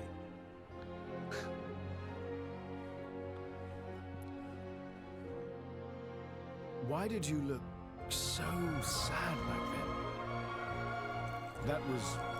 Guys, I think it's like really fucked up for you to take the guy who is wrong about everything in this game, but be like, but he was correctly pointing out that the situation with Zeke and himself was the same. Like what is going on? Okay, all right. Wasn't it? Oh, he's mad. Damn, dude, a little Book of Job, dude. Why'd you fuck me like this?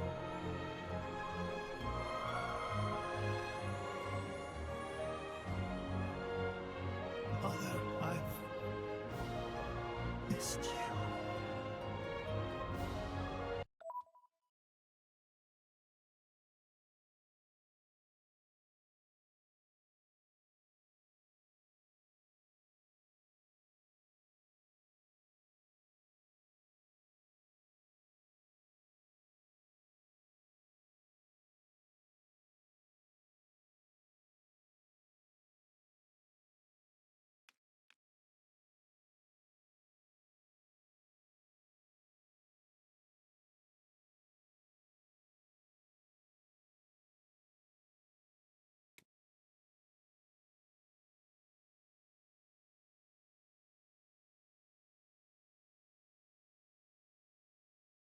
Oh.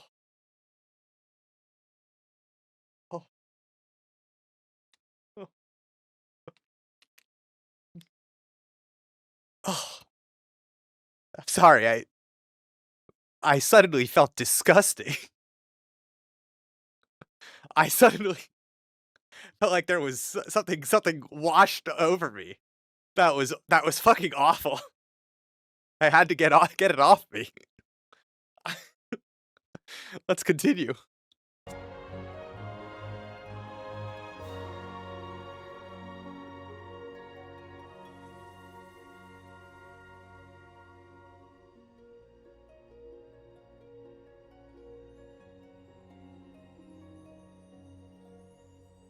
Jin.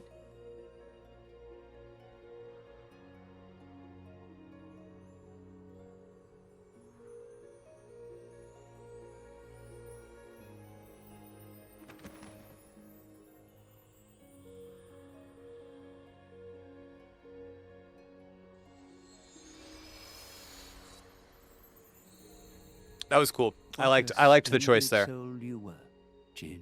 What a splendid soul you were, Jin. I actually liked the choice there. That was cool. They made sure it's heavy-handed, but whatever. They made sure that Jin's death was cool. That he just kind of accepted it. He fulfilled his purpose, and then he kind of just like let go. Like nobody really killed him. He kind of was just like, I did my shit. All right, peace. They did a good job of framing that. I was like, that was nice. That was cool. I thought that was okay. Yeah. Jin. Bro, please don't do a flashback. Bro, I can't. Please. No. No, it's a loading screen. That has led to a flashback before. Don't do it, dog. Amalthus is dead. Don't bring him back. Don't bring him back. What's this loading screen loading?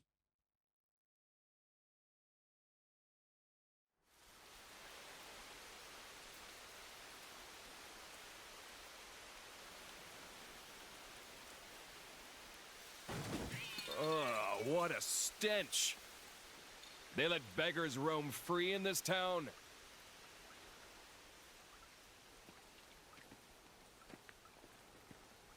You're a blade, aren't you? Where's your driver? Dead drunk in a ditch? No, somehow I don't think that's it.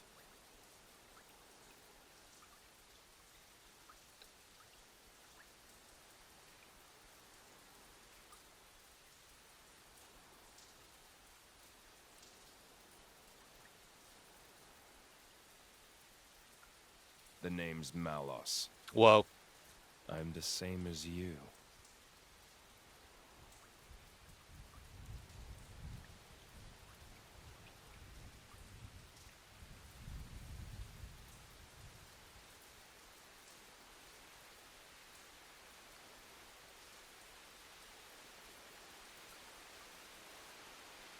Bro's raising that hand slowly. Rain! Nice. Now give me more. Give me more. Okay.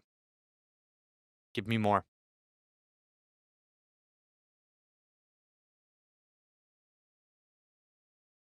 Here we go. Here we go. Let's see. Am I correct in thinking Rain was the last chapter and now we're about to get the name of the next one? Or is this one Rain? Yes, I'm correct. Okay. So, what will be the name of this chapter? We have to assume, based on how things are going, there's not much left to do, unless we're really only at the 50% point of this game, which could happen. But no, we have to assume we're at the end. So now we have to ask ourselves, what do you name? What do you name the final chapter of this game? I think if I was a motherfucker, I would name it Paradise Lost and just move on with my life. Okay. I think, yeah, I'm trying to think. They're like, how can we evoke love without saying the word love? How can we say it?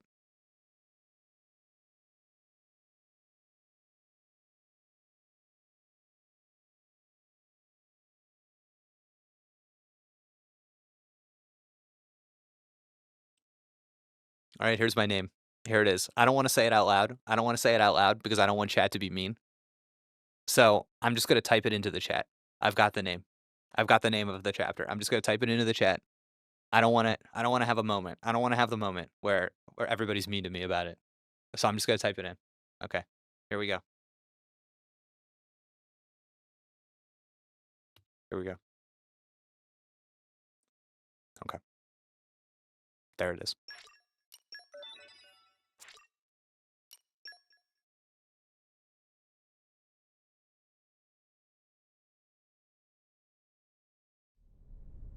And thus, boy met girl. Okay. Okay. And thus boy met girl. Guys, I'm kind of cold. I'm gonna put my disgusting shirt on. So, and thus boy met girl. And thus, boy met girl.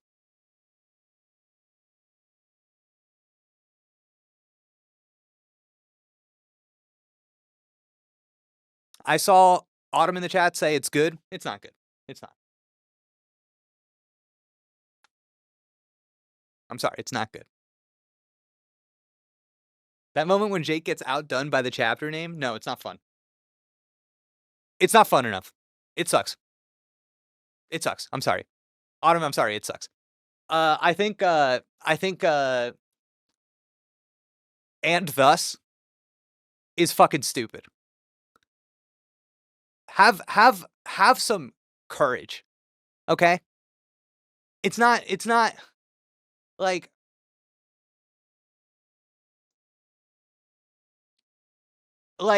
you're telling me now in the final fucking act of this game, in the final chapter of this game, I'm going to have to open it up with some character I don't care about from Xenoblade 1 that when they cut to this stupid spaceship in Xenoblade 1, I didn't care about it then, I didn't care about it now. The only difference is this time he has a girlfriend. Like, come on, dog.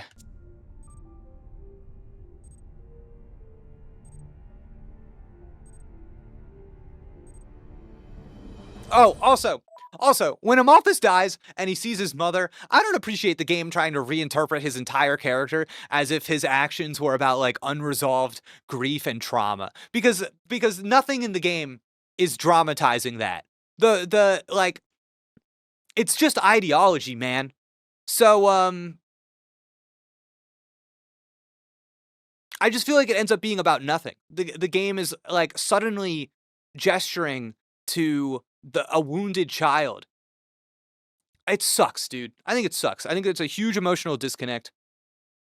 It makes it so there's no weight. He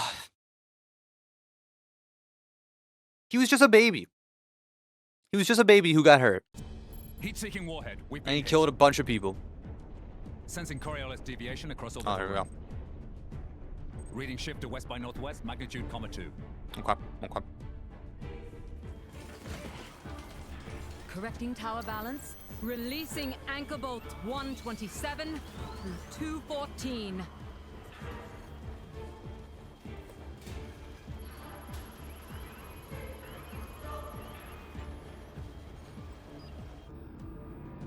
I see. Okay, so everything that we've been interpreting as like divine power, we are now going to reinterpret as technological intervention. But we already know that because of like what the world tree is. So now we're just kind of getting the in-universe explanation. We're getting free backstory, I guess, delivered directly to the reader, out of scene, for no reason. Sick.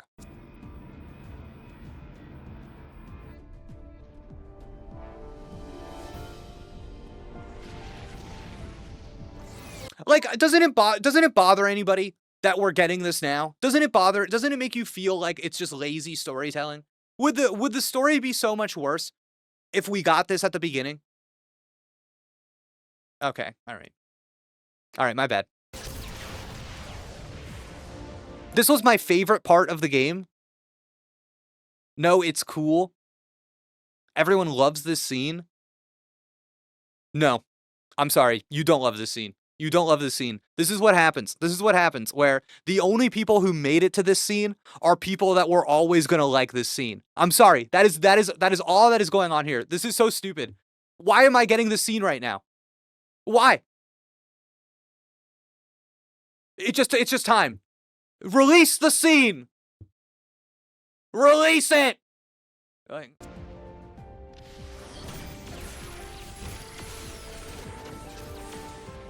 Echelon siren losses now exceed 60%.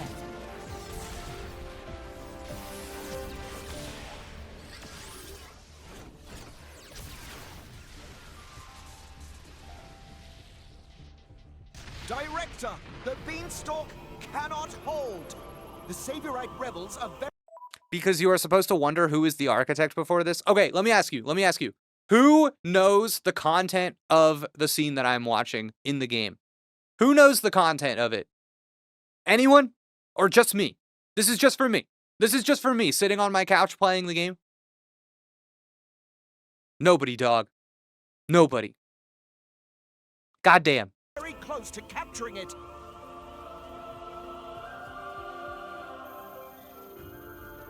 We have no choice. Initialize IAM. Prepare the conduit. Roger. Bro.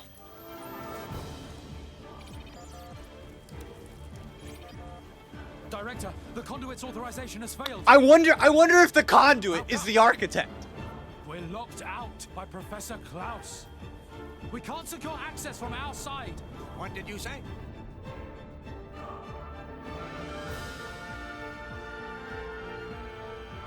Trinity processes sync rate at 96%. That should be good enough.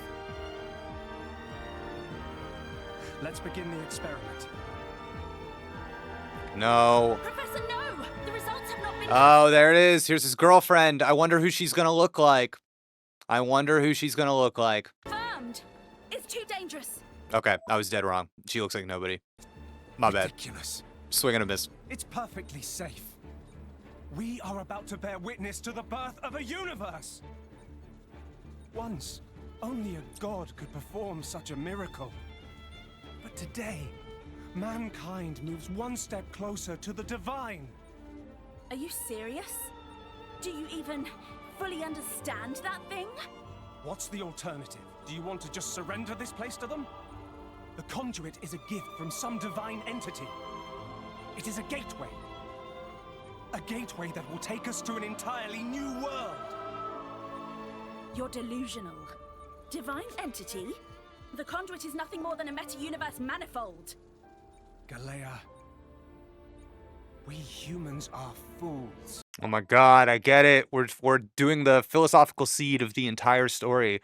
I'm not gonna fix the world. I'm gonna replace it. Dude, I get it. I get how it connects. It's deep. We've ravaged the planet. We are on the verge of burning even the skies above. But the conduit could transform us into something so much more. Galea, this is the birth of a brand new universe. Stop, Klaus! And so, in case you were too stupid to understand that he was aligning himself with the bad guy's ideology of the whole game, they just had him throw that woman to the ground. Sick.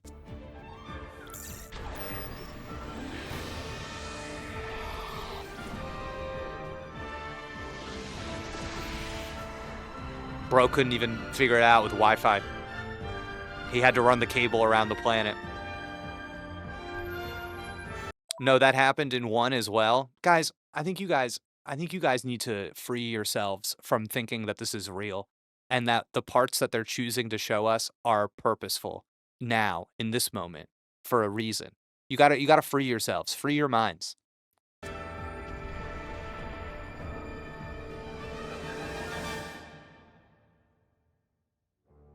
Damn, you guys like that scene? Oh my god, that's crazy. That's crazy. This is the furthest away I could ever be from the people in this chat. That's yeah. Wait, Luma Loves Luna said, "I think you need to free your mind from hating on this game for no reason." All right, Luma Loves Luna. Listen, I'm just doing what I do with this game. You know what I mean? I'm doing my honest reactions. I'm doing my breakdown of how I react to the text.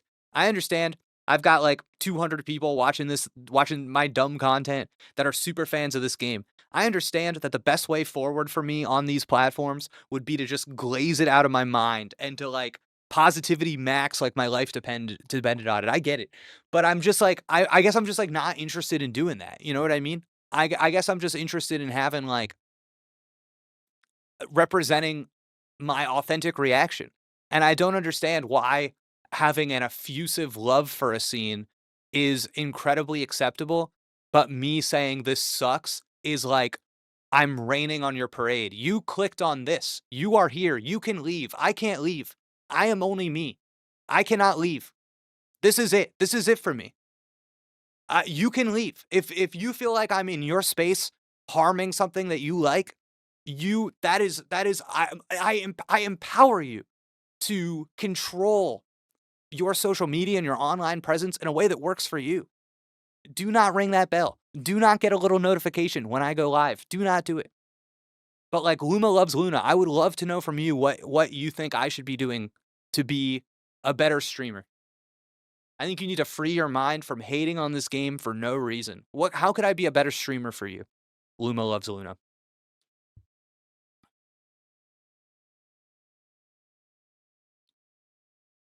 Jake, you gotta tell him to sub? Shit. Shit. I should have. Listen, I am glad that the people here like that scene. I am glad. But I think it is funny how much I don't like the scene. Of course I'm glad that people here like it. I think that is awesome. I think you guys are funny. I'm laughing a little bit over here going, you goofy chat. You sweet goofy chat. You see the buttons. You see all the fancy words. You see Klaus on your screen throwing a dainty woman to the floor and you're going, this is theater. You know, that's awesome. I think that that's sick. Like I have things that I enjoy on that level as well. But you have to like accept that I am allowed to exist too in that same way. When I ask you guys like that scene and the chat fills up with 11 out of 10, incredible scene, I'm sitting here going, this is awesome. This is what it's all about. I like it. I think that's cool. I am going pure cinema. That's fantastic. It was pure cinema. See, that's good. I kind of wish all of the flashbacks weren't black and white or the sepia or whatever, just for the sake of how many there are. I think it would be cool if like I don't know. I guess I would like to see them rendered in color, but I don't know. Folks forget you're like a person too. Yeah, I don't know. I think we're just looking for different things out of this game. Yes, that's awesome. You do not have to be here. That's cool. Should I be you? I guess I'm just waiting. I'm just waiting for that one person to tell me what they want to tell me. I don't know. We're all just here for love of the game. You know what I mean? Aspirin juice, Jake, people like it because they care about the fan service. Man, I gotta tell you, can I be honest though? Even as even putting myself in fan brain, I thought the fan service was like a little weak. I could have used a little more fan service. They tried really hard to claim that Xenoblade 2 wasn't related to Xenoblade 1. Oh. So there's like a big it's all connected. Okay.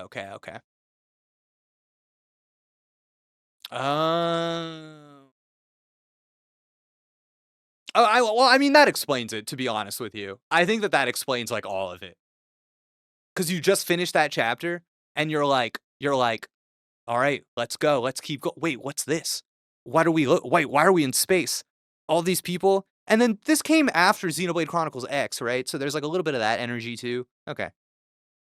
I respect that you are critical of the game where other people are not. That was not a great comment on my part, so apologies. I can get too obsessed with Xenoblade as it's been part of my life for so long, so again, apologies. I got butthurt, and that was on me. I should say there are also things I don't like about the game. It's heavily flawed, but yeah, that was a fuck up on my... Luma loves Luna. No love lost. I appreciate the comment. Thank you for making that comment. Didn't mean to press you. Thank you for... I appreciate that. We can all have a moment of reflection. Moment, take a little breath. It's all cool. We're all having fun. We're all here to have fun. We're all here to have a good time. I want everybody here to have fun and have a good time, learn a little something along the way, whether you take it with you or not. That's up to you, right? Aspirin Juice said, it's like the future ... is connected ... That feels like something. Is that the DLC? Future connected?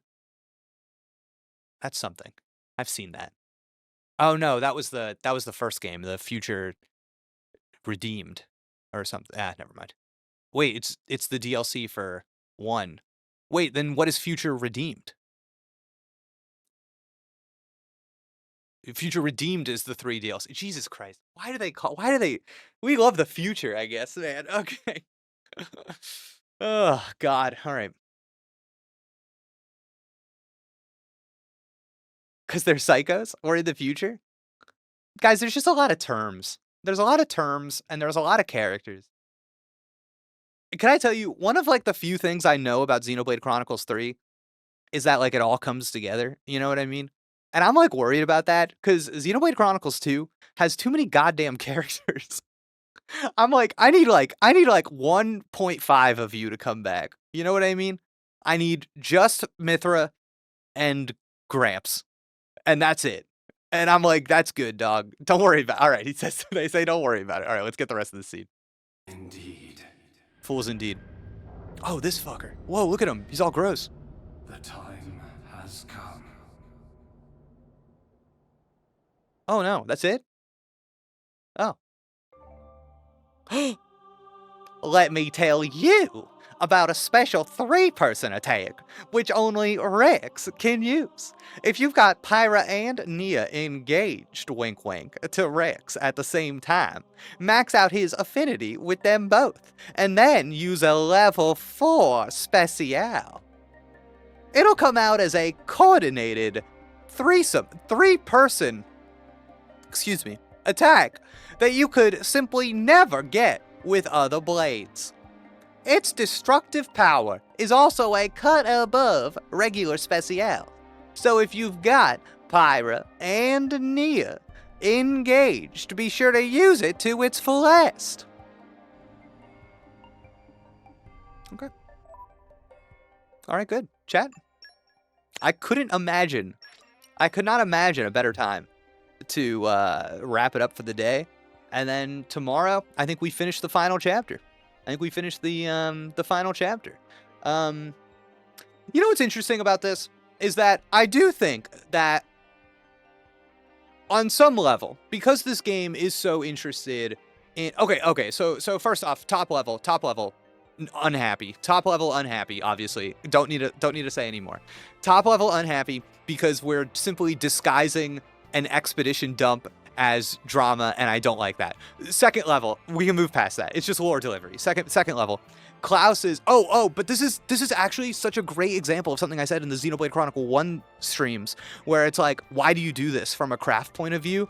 And I think you guys just all answered that question, because back when we played Xenoblade Chronicles 1 and we went to that spaceship, people are like, how is this operating from a craft point of view? And I remember talking about this, how in like science fiction stories, people who make it to the end, it's this promise of the world being even greater, right?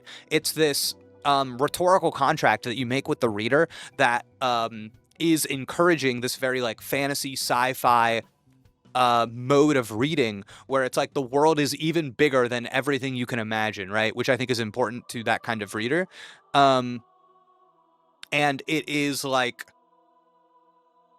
a convention of genre, but it is also I guess I don't really like the term fan service, but I think that that's kind of like how it operates, and I think you're seeing that unfold in the exact same way here. They pull the camera back, they show you more of the world, they show you that the world is bigger than you thought it was. It's so big that it's even connected to the first game. So it is that kind of relationship that it wants to have with its audience members, obviously, who made it that far into the game. And then I think, you know, for all of this game's interest in theology, it's kind of funny that they reframe the world tree as, I don't know, did they say like beanstalk or something? I was kind of interested in that, because they're obviously following this kind of theological order, right? Where Klaus is being framed as the beanstalk. Yeah, weird. Klaus is being framed as the like original sin that spawns the universe, right? Because I mean, I think he even says like this is the birth of a brand new universe or whatever, which I think is like echoing Genesis, like very, very obviously. You nailed it on the Xenoblade 1 stream. This part is for the franchise. Yeah, it's for the franchise. And like this idea of human arrogance leading to the creation of a new world, right? Or salvation even, I think is obviously like a theological kind of arc, you could say. Yeah.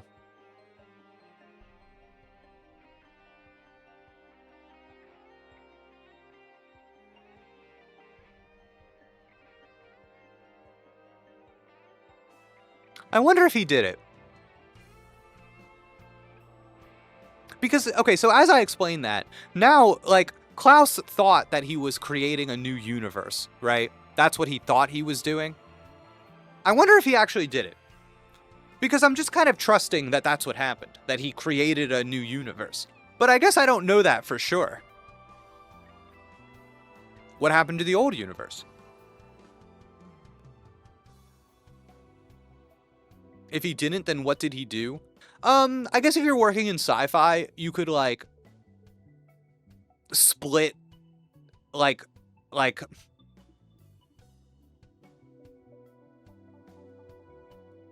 don't know, you could, like, fracture reality in a way so that it's, like, all the same, but we're on, like, different planes of existence or something, you know what I mean?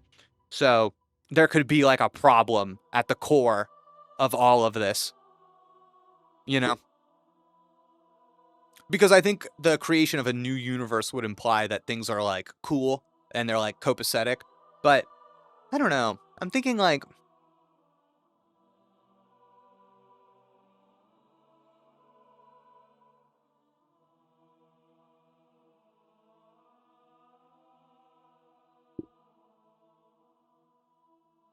There's something I gotta be honest. I think I could maybe talk about this more interestingly if I was more well read about on science fiction and fantasy, but I'm just not. I'm just not. So maybe there's like obvious stuff in here that I'm just like, yeah, I don't know. Yeah, I'm thinking. I'm thinking. Yeah, I don't know.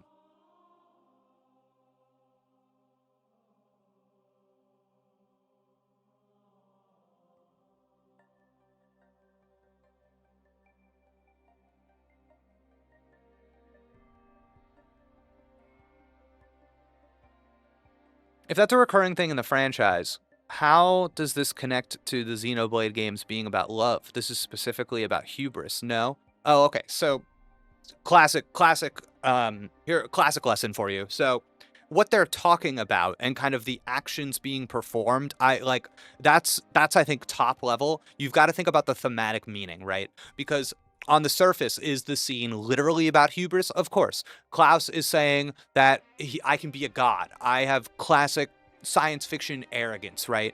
But what is hubris? What are we communicate? How does hubris, when seeing hubris performed, affect us? What does it teach us? And I think a very common way to go is for kind of these kind of superhero villains is to frame hubris as the absence or distortion of love, right?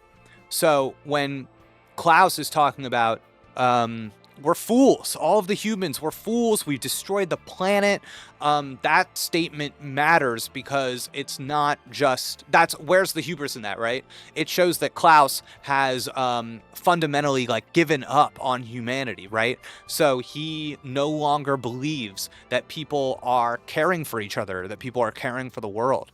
So his response to that is, again, in line with the thematic intentions of this game, not to repair what is there, but to instead replace it, to create a new universe where something better than this world can exist. So, yeah,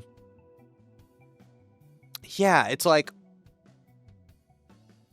that I think is, that belief, that like core belief is, I think, like where love comes in, because you've got somebody like Rex who would argue the opposite position, right? People are destructive, they are flawed, they're capable of terrible things, but you've got to take the good with the bad, and those people are still worthy of connection and worthy of care, and that moral center of the story is the the moral center of the story then is the idea that the world should be preserved, not because the world is perfect, but because the relationships in the world matter. So you can kind of see how that is exactly what Klaus is saying, right? So you've got this world that is harm has been done to it, and where Rex is going to say you've got to take the good with the bad, Klaus is saying you've got to replace it entirely. So I think you can then discern that Klaus's hubris is just the ultimate endpoint version of rejecting love, because he's looking at all of the failures of humanity and decides that the answer is some kind of like mythic transcendence. But all of the heroes in the story would kind of respond with the opposite philosophy. Remain in this world, care for the people inside it. Yeah, so it's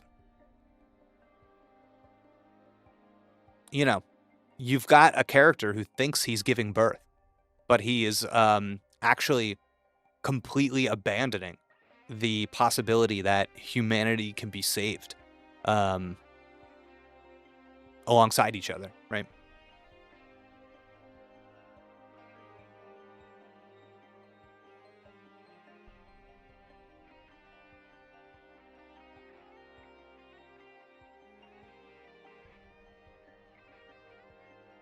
Okay, so that was something. What else? What else? What else?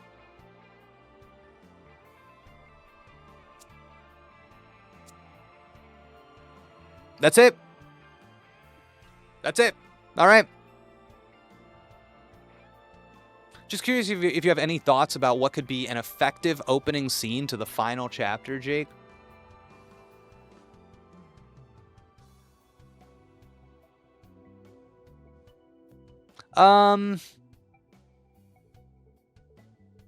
So I'm to understand that the okay, yeah, so chat just said that was the opening scene. So so what would be the real opening scene though, right? What would be the real opening scene? What do I want?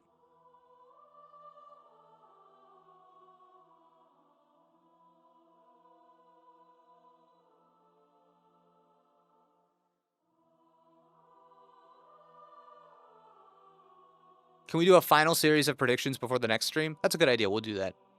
What do you want? We'll do that. We'll do that next stream. But I think I know what the final image is. I think we've kind of been saying it. But you've got to reveal Elysium, right? You've got to reveal Elysium, and it like can't be that grassy field. Or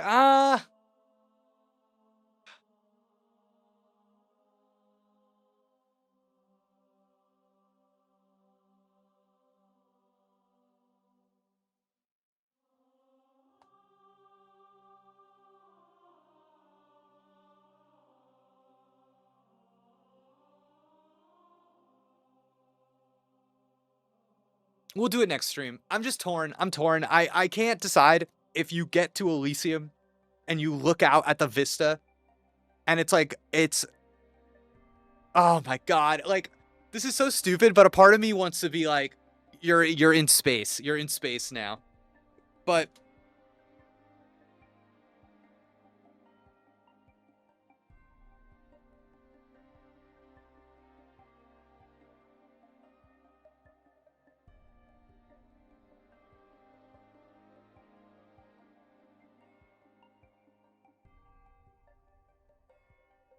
I guess like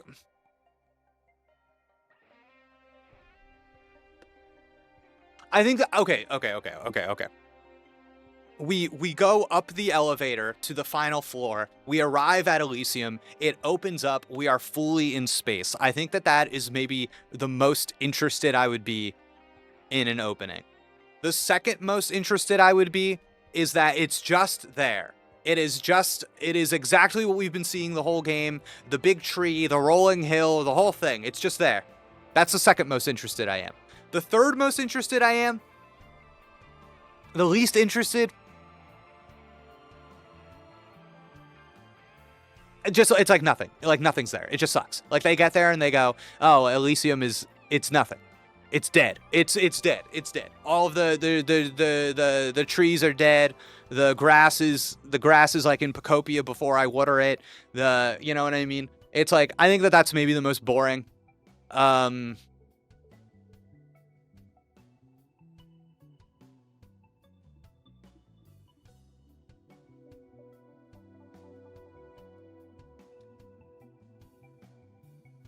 Okay, man. Yeah, that's all I got.